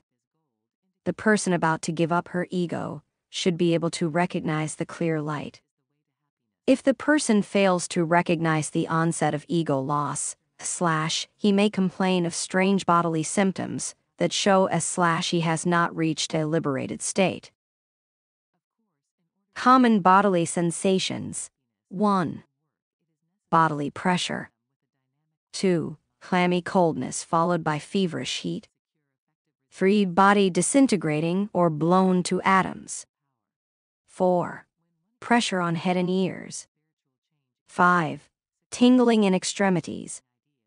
6. Feelings of body melting or flowing like wax. 7. Nausea. 8.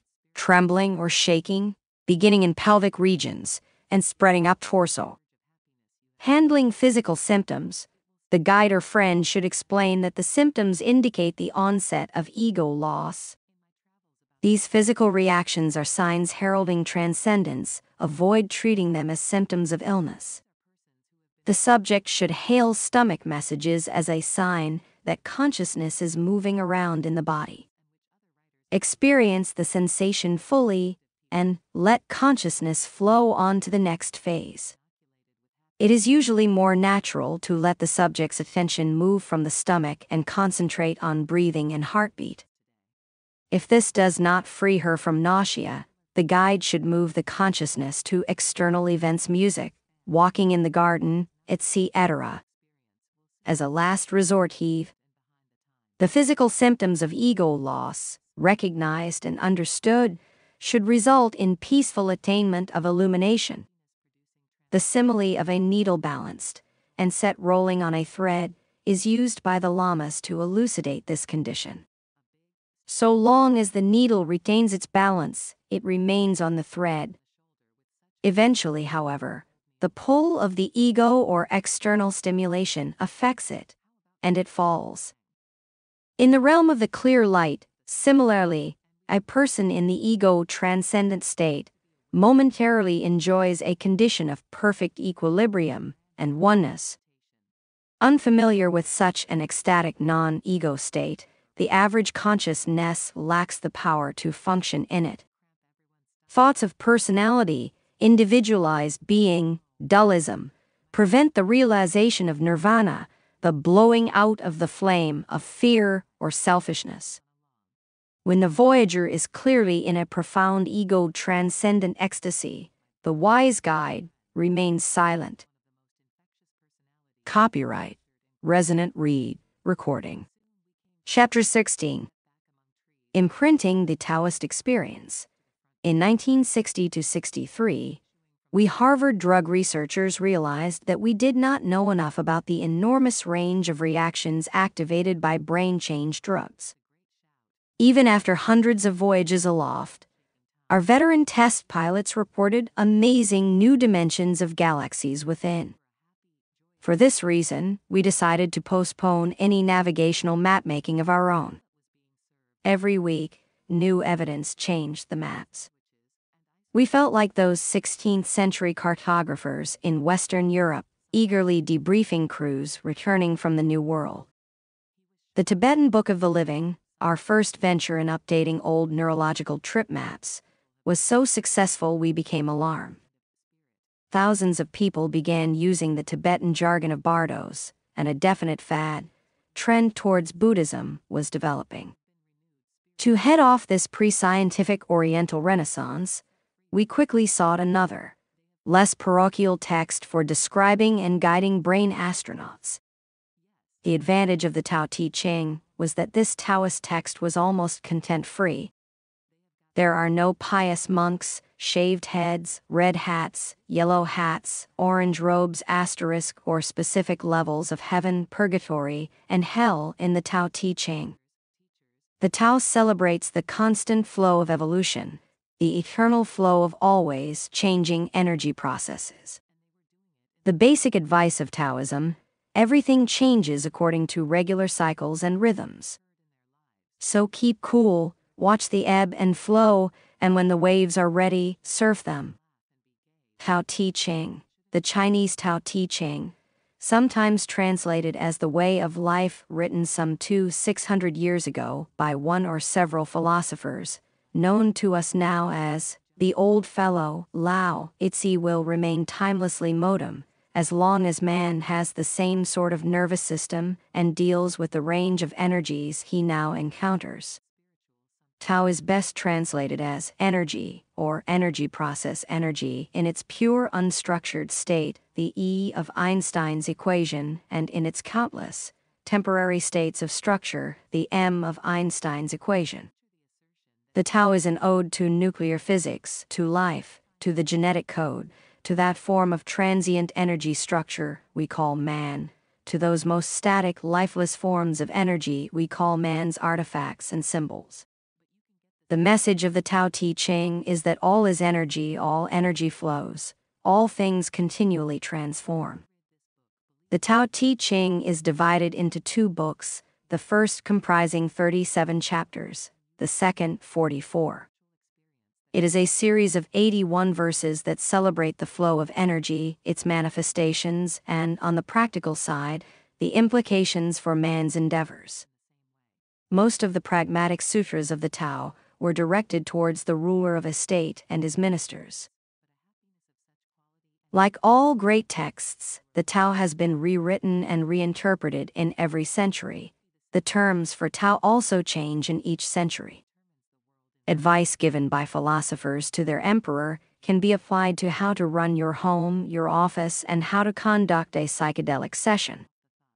Translation to psychedelicize.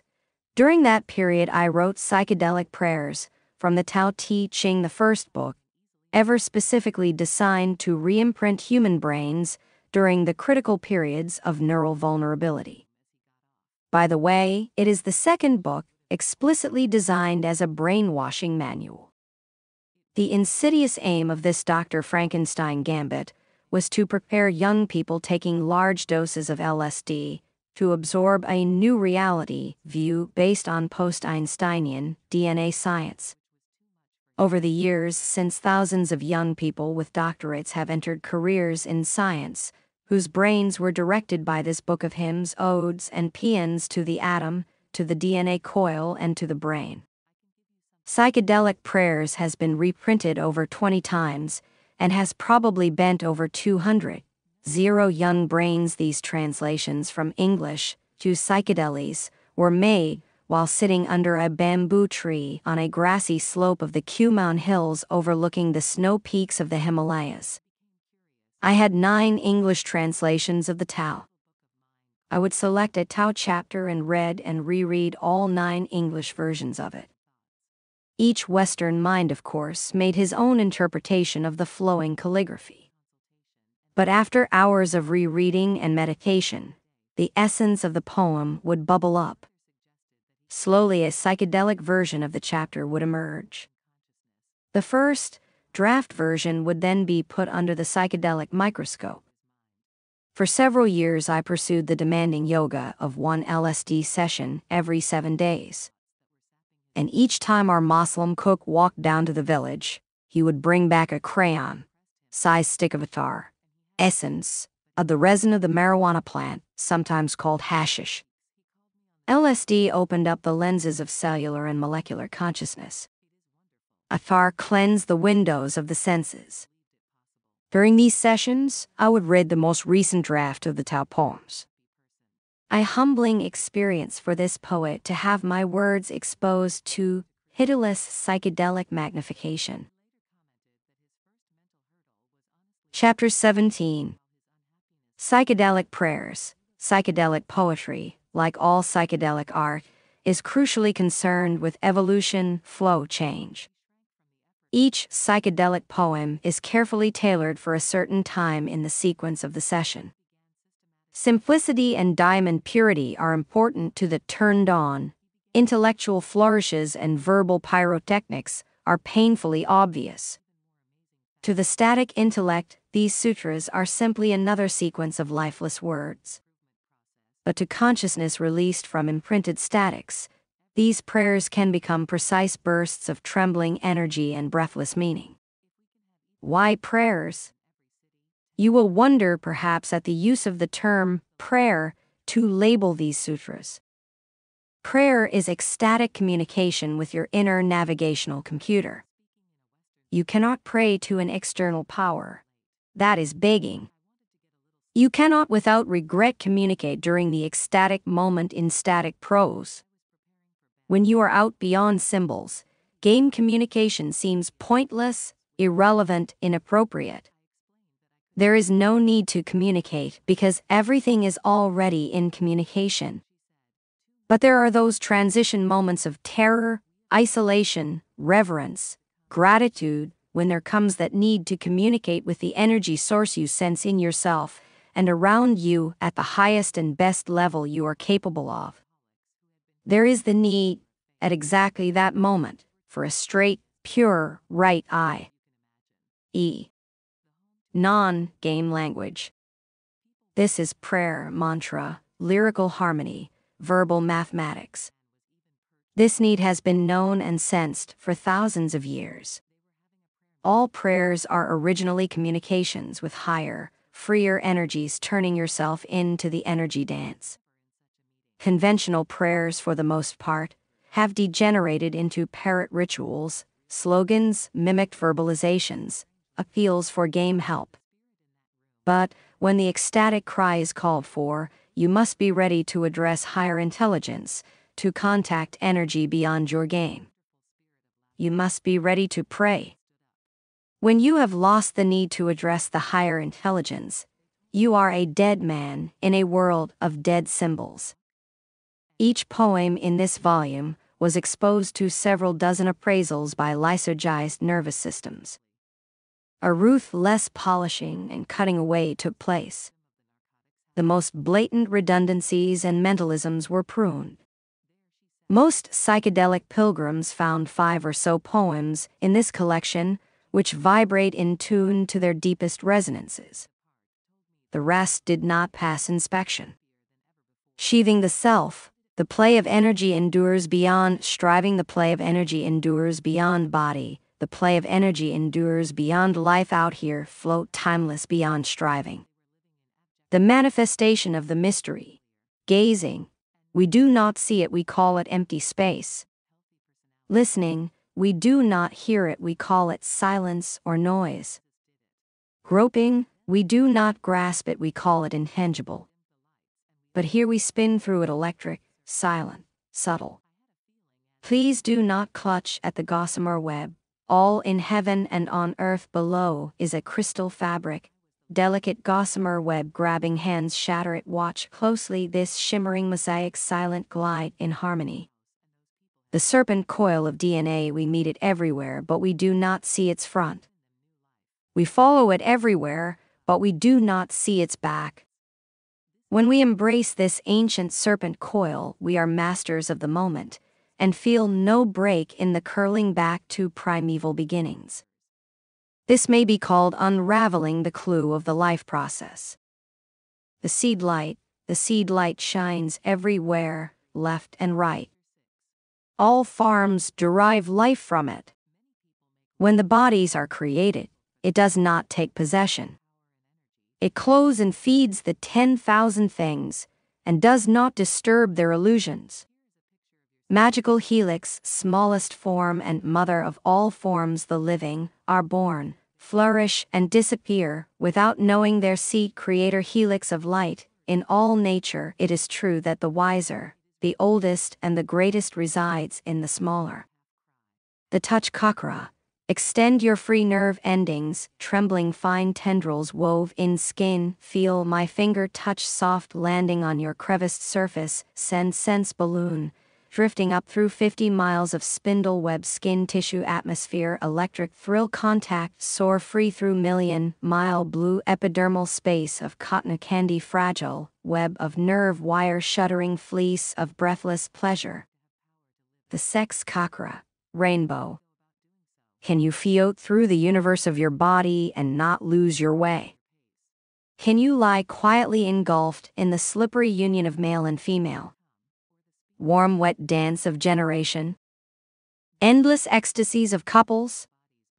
Can you offer your stamen trembling in the meadow for the electric penetration of pollen while birds sing? Writhe together on the riverbank, waft soft, feathered, quivering, in the thicket. Can you call serpentine while birds sing? Become two cells merging? Slide together in molecule embrace? Can you, murmuring, lose all fusing rainbow the heart chakra, scarlet? Can you float through the universe of your body and not lose your way? Can you flow with fire blood through each tissued corridor? Throb to the pulse of life? Can you let your heart pump you down long red tunnels? Radiate, swell, penetrate to the bumpy rhythm? Can you stream into cell chambers? Can you center on this heart fire of love? Can you let your heart become central pump house for all human feelings? Pulse for all love? Beat for all sorrow? Throb for all pain? Thud for all joy? Can you let it beat for all mankind? Burst, bleed out into warm compassion, flowing, pulsing, out. Bleed to death life, blood scarlet the moment of fullness. Grab hold tightly, let go lightly. The full cup can take no more. The candle bums down. The taut bow must be loosed, the razor edge cannot long endure. Or this moment relived. So now grab hold tightly. Now let go lightly. Copyright Resonant Read Recording. Chapter 18. You are a God, act like one. Our do-it-yourself God Kit program, an innovative step in self-determination and the evolution of intelligence, which was published in an East Village Underground paper in 1966, and is of considerable historic interest, not for what it says, but for what it does not say. Our self-determining theology was rooted in the premise: control your own brain, be your own divinity, make your own world. Master the God technologies. It pointedly did not repeat the injunction classically used by religious prophets: follow me, sign up in my flock. It imposed no dogma except one: live out your own highest vision. Turn on. The experienced psychedelic adept can move consciousness from one level to another. But then the experience must be communicated, harmonized with the greater flow. The turned-on person realizes that she or he is not an isolated, separate social ego, but rather one transient energy process hooked up with the energy dance around her. The turned-on person realizes that every action is a reflection of where she or he is at.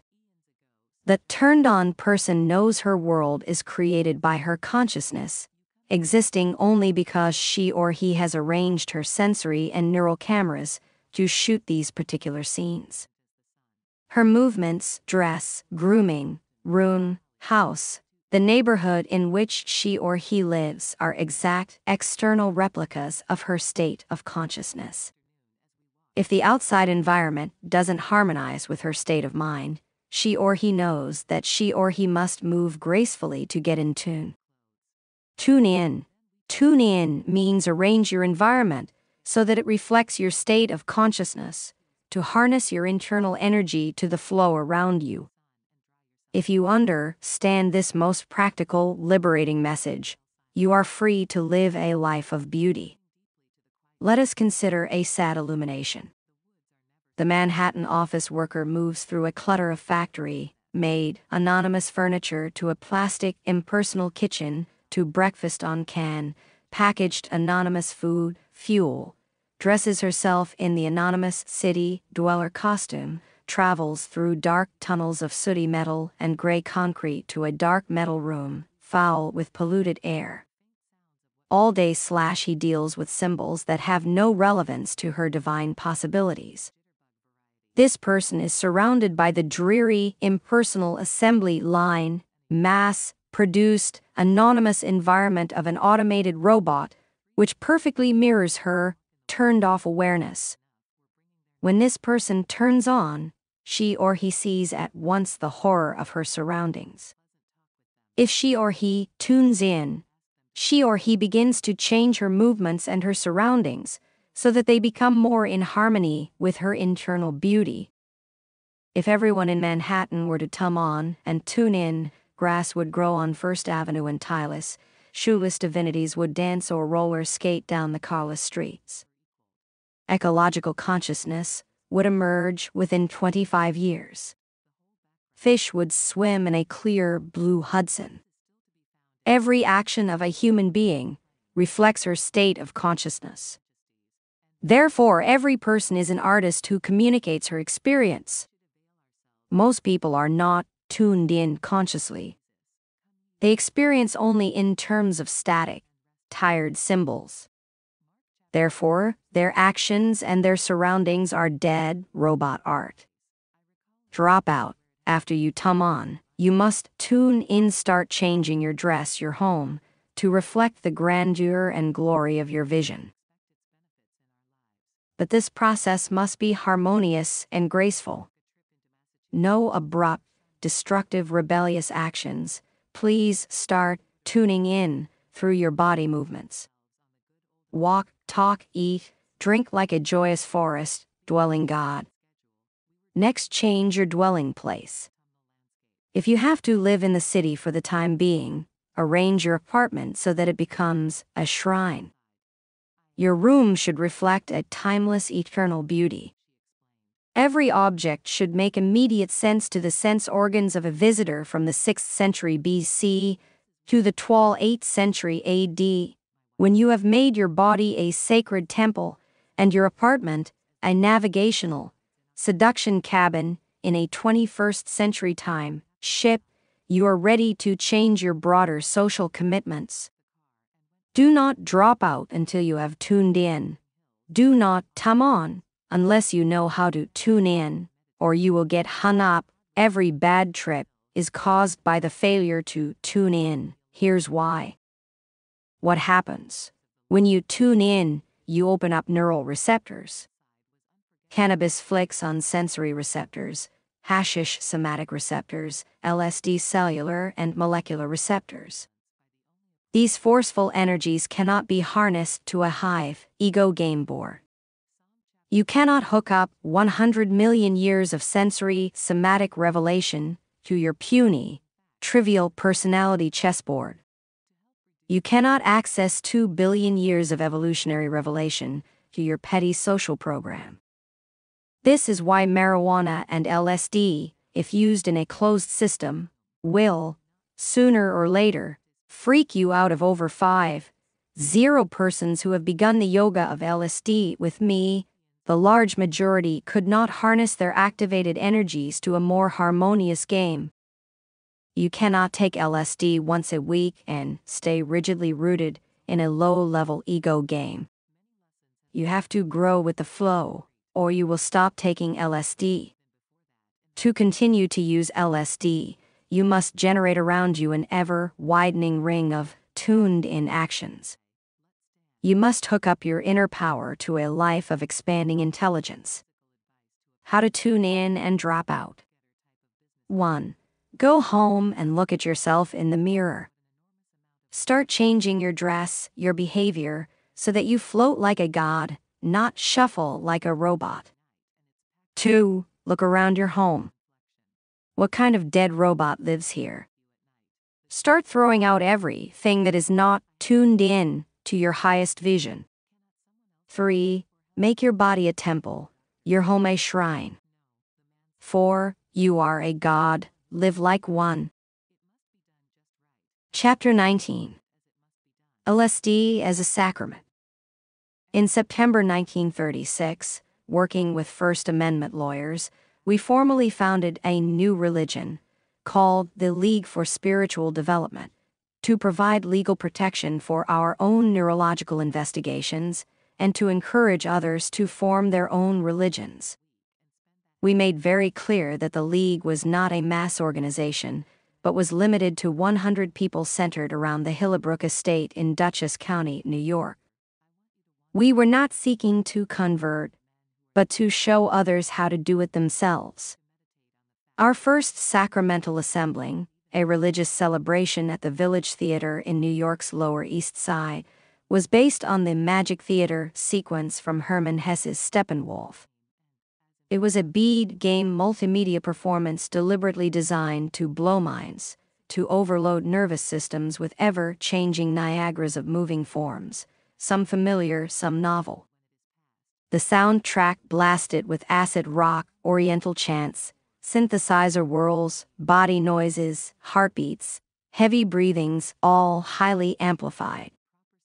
A video orchestra of 9 performers manipulating slide projectors playing over double and triple exposed films.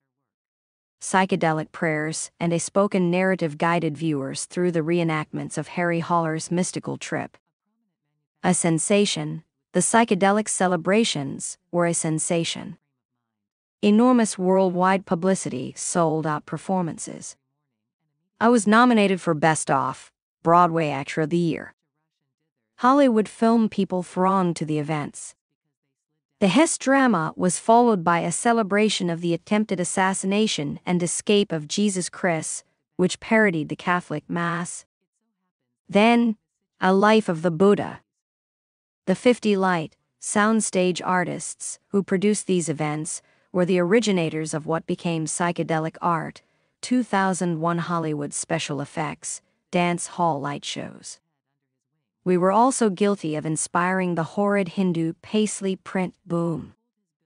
When television commercials took over our techniques, we knew it was time to quit. Tumon to squirt, tune into taste, drop out of the cholera. We did. WIID generalizations.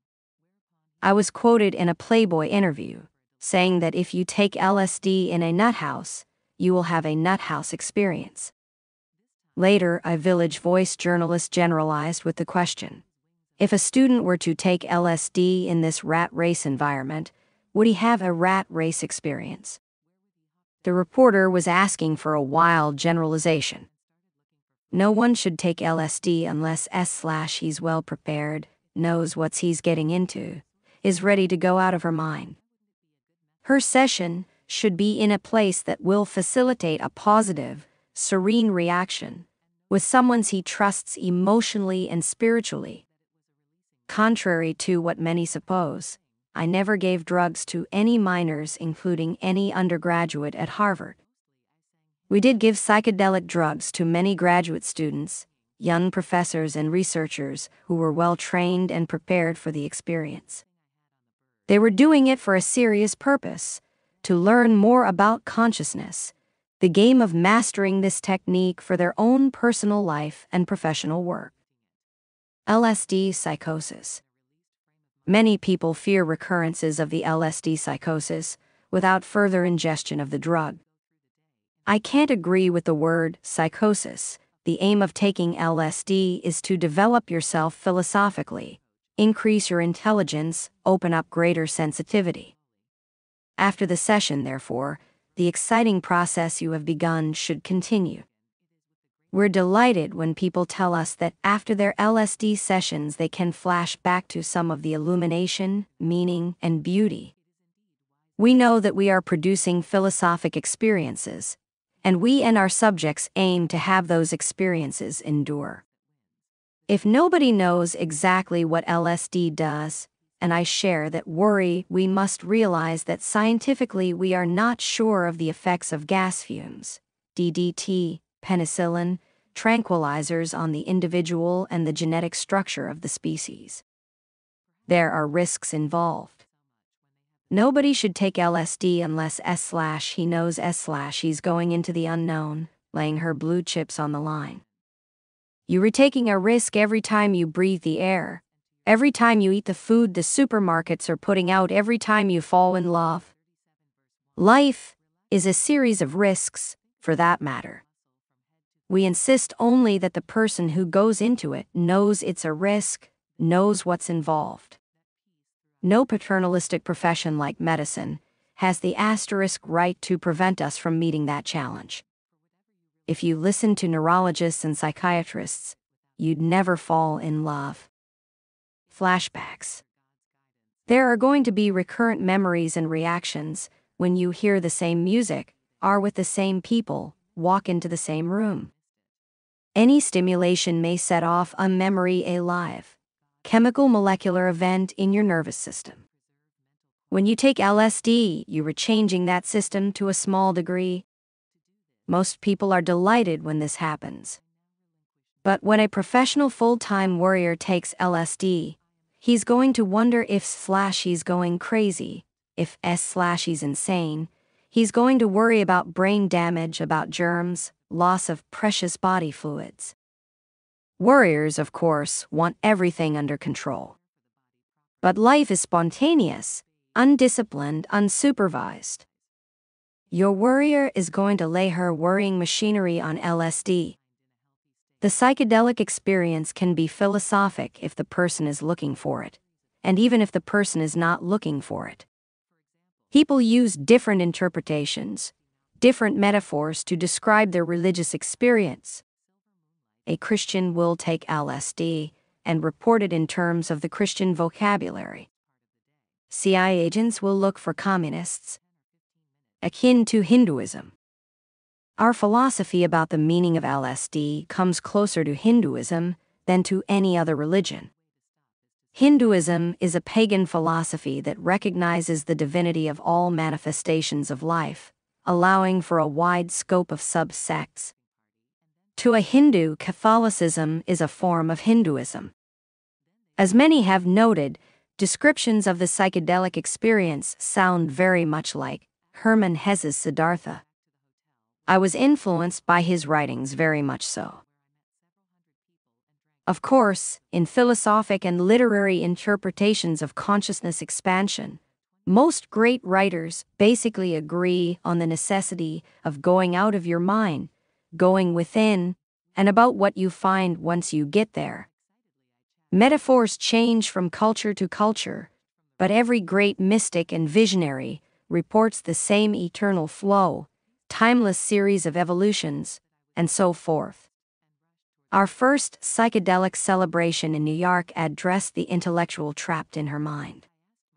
For that first celebration, we were using Steppenwolf as our Bible. The next psychedelic celebration was based on the life of Christ, and for that we used the Catholic Missal as the manual. After that, we ran celebrations of Socrates, Einstein, Gurdjieff. Each celebration was intended to take up one of the great religious or philosophic traditions. Our purpose was to turn on everyone to that religion.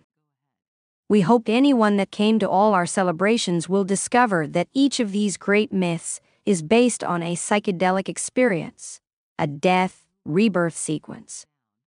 But in addition, we hoped that the Christian would be particularly turned on by our Catholic LSD Mass, because it renewed the resurrection metaphor, which for many has become rather routine and tired. The aim was to turn on not just the mind, but the sense organs, and even to talk to people's cells and ancient centers of wisdom. I was ovulated, fertilized, and born in the 20th century. I can't wipe out my whole personal background, or the fact that almost everyone I talk to today is brain damaged by our education. I think American education makes us hopeless symbol addicts. It's designed to produce docile automatons. But it's going to take years before you can urge young people to drop out of school without appearing to be an eccentric or a madman. After you turn on, there are 3 processes involved that every spiritual teacher has passed on to humanity for the past 1,000 years. First, look within, glory in the revelation. Second, then express it in acts of glorification on the outside. And third, detach yourself from the current tribe.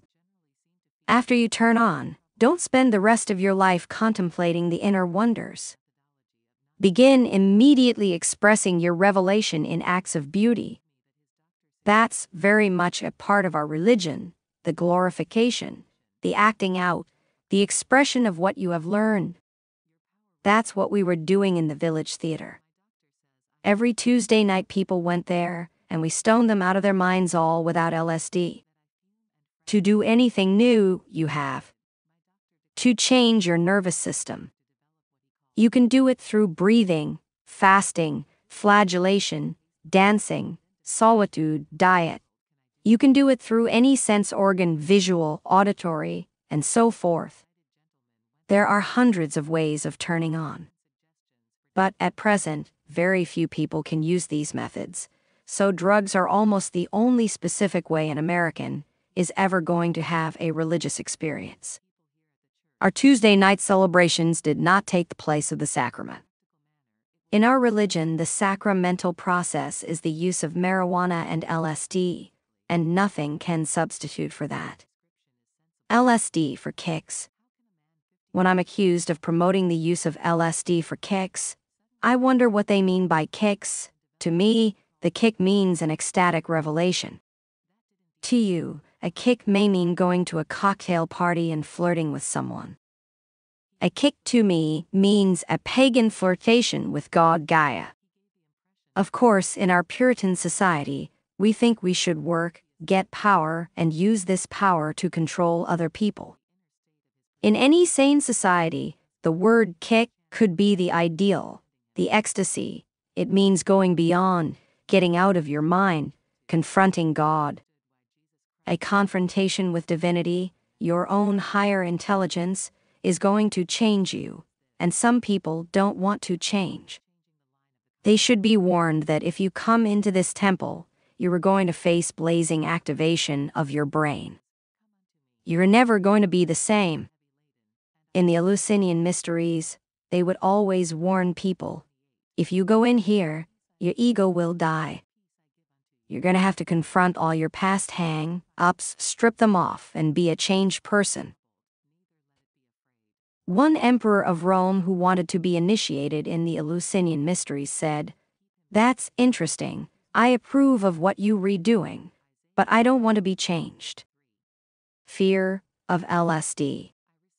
Everyone is somewhat afraid to take LSD because everyone wants to keep her own little egocentric chess game going. There's everything to fear. You were going to go out of your mind. But if LSD really worked the way the fear merchants say it does, it would be easy to take the criminal and the alcoholic, the drug addict, and the generally mean person and change them under guidance. But our conditioned mental processes are highly resistant to change. If you take LSD, you still come back speaking English and knowing how to tie your shoelaces. The problem is that you do step back into routine ways of thinking. That's why if you take LSD, you should plan to slowly change your environment, harmonize your external commitments with internal achievements. It's very hard work to change the human psychology. That should comfort the frightened and challenge the fast, lane, quick, change optimist like myself. The trip, as well as the contemplation of it afterwards, are equally important. One without the other is rather meaningless. After a session, we may go plant a new garden, change a room in the house, or throw out the frozen, canned foods. I may spend the next 5 hours talking quietly with my son. Law of Jiu-Jitsu. I don't use the term harassment. The game I am involved in is like the Harvard-Yale game. Harvard isn't harassing Yale. The game between the establishment and the utopian visionaries will inevitably exist in every historical era. It's fair that they want to hound me out of existence. just like the Harvard defensive team wants to throw the Yale quarterback for a loss. I have no complaint about this. The more energy that is directed against me, the more energy is available for me. It's the law of jiu-jitsu. To us, the government and professional establishment dynamism against what we were doing was just a sign that we were doing fine. Copyright Resonant Read Recording. Chapter 20. A Holy Mess. Research on the interpersonal reflex in 1957, which launched me on this path and is described extensively in Politics of Self-Determination, demonstrated how humans fabricate and maintain their own personal worlds. By 1966, this self-responsibility message was expanded from the interpersonal to the neurological realm. Your actions determined the environment you inhabited. Divinity was within, and the word God was understood to refer to the higher intelligence resident within one's own brain and within one's own DNA. The aim was to provide a socially acceptable reason for tampering with your own brain and increasing intelligence. As the 1960s exfoliated, the religious metaphor continued boom. To our dismay. Jesus Christ, what a holy mess. We told people that they were gods, only the young listened. And we published 2 books and scores of essays and interviews pushing the journey to the eastern lobes of the brain. It worked because it was so seductive. There was a lot to learn back east: the barefoot grace, the body control sinuosity of yoga, the wiry elastic mind, trick of seeing everything from the standpoint of eternity. The ultimate cool of fatalism. The junky Hindu grin of pompous, self-satisfied passivity. The comforting babble of mantra nonsense syllables. New, colorful, bizarre Hindu lords' prayers to monkey mimic. Most cults and religions that sprang up in the 1960s and 1970s recruited docile followers. The Mansons, the Moons, the Jim Joneses, the Swamis, the born-again preachers all play on the primitive, pre-scientific, infantile loser desire to submit to a parental authority figure. The crisp advice transmitted in our do-it-yourself theology was take responsibility for making your own life beautiful. Wise trickster. Oriental religions, like their Western counterparts, are elaborate rationalizations for avoiding change. The Eastern religious philosophies are the final flowering of the great pre-scientific wisdom that took us from the caves and taught us everything beautiful and harmonious that could be produced by a hand-tool culture. Whatever could be done with the body, including the vocal cords, had been developed and poetized by 100 generations of Hindu, Buddhist adepts. Oriental philosophy is profoundly pessimistic, cynical, stoic, and passive. Before modern scientific technology expanded the scope of human perception, there was, indeed, no place to go and nothing new. The same old body cycle circles of birth, aging, and death. Stay detached from the outer world, because there is nothing you can do about the relentless leveling entropy of age. The Oriental posture is unbearably smug and certain. Nothing makes any difference, so cool out. It's all one, and it's all lost. The best Indian gurus are wise tricksters who have mastered the one simple rule of entropy: it's all going to hell. So get yourself a comfortable spot here and now, and let the fools who are still searching come and project their illusions and their money on your calm, cool, blank facade. Gifts from the Magi. I took the obligatory trip to the east, scanned the guru scene, got the picture. India is a sad country run by bureaucrats. The British civil service mentality, patched onto the ultimate fussy pedantry of Brahmanism, left everyone in a mean, petty mood. The Hindu antagonism towards change, scientific method, any active solution to problems, was depressing. It became clear that for 2,500 years, the most intelligent, energetic, attractive Indians had been migrating westward. India is not a place for fun lovers, hope fiends, enthusiastic pro-lifers. But India still had a lot to teach us Westerners, and we returned from Benares loaded with paradoxical gifts from the Magi. We joyfully accepted and employed Oriental pagan techniques to pursue, more effectively, future Western goals. We accepted the basic anti-Christian Hindu notion that the aim of this life is continual self-development, self-mastery, self-sufficiency. One could become a perfect master, not of other but one's own body and brain. We used this insight in our image. We translated the basic Hindu teaching that everything is illusion into the modem neurological truth that everything is a figment of your own brain. We resolved to fabricate the illusion that, through science, we can decipher and discover, which really means create new levels of energy, new layered realities, new stages of evolution. Basic paganism. We bought the Vedic notion of reincarnation updated by modem genetics and expanded into the future. Neo-Lamarckianism is back in town in the guise of genetic engineering. True, everything we do in this lifetime fabricates our next incarnations, but these future realities can be created in our lifetime. Listen, I'll even tell you about multiple reincarnations I have sailed full throttle through the roaring 20s, the boring 30s, the booming 40s, the consuming 50s, the celestial 60s, the terrestrial 70s, the transitional 80s, and half of the chaotic 90s. And all this taught me how to pre-incarnate for future years where I still body-bound to live them. Everything we did in the 1960s was designed to fission, to weaken faith in and conformity to the 1950s social order. Our precise surgical target was the Judeo-Christian power monolith, which has imposed a guilty, inhibited, grim, anti-body, anti-life repression on Western civilization. Our assignment was to topple this prudish, judgmental civilization. And it worked. For the first time in 20 centuries, the good old basic paganism got everybody moving again. White people actually started to move their hips, let the marine crew cuts grow long, adorn themselves erotically in Dionysian revels, tuned into nature.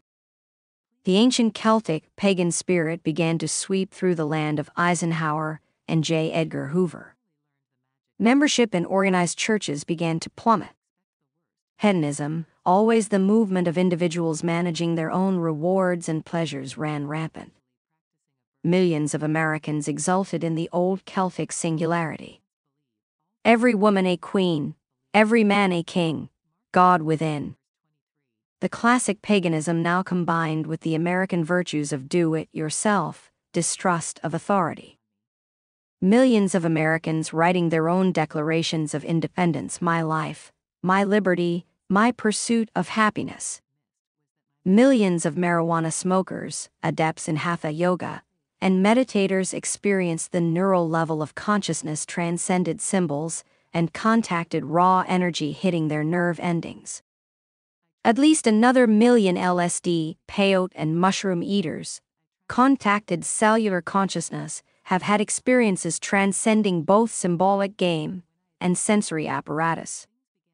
Next, we have those who have taken large doses of LSD, mescaline DMT, and have contacted the molecular and elemental energies within the cellular structure, experiencing the white light, the void, the inner light.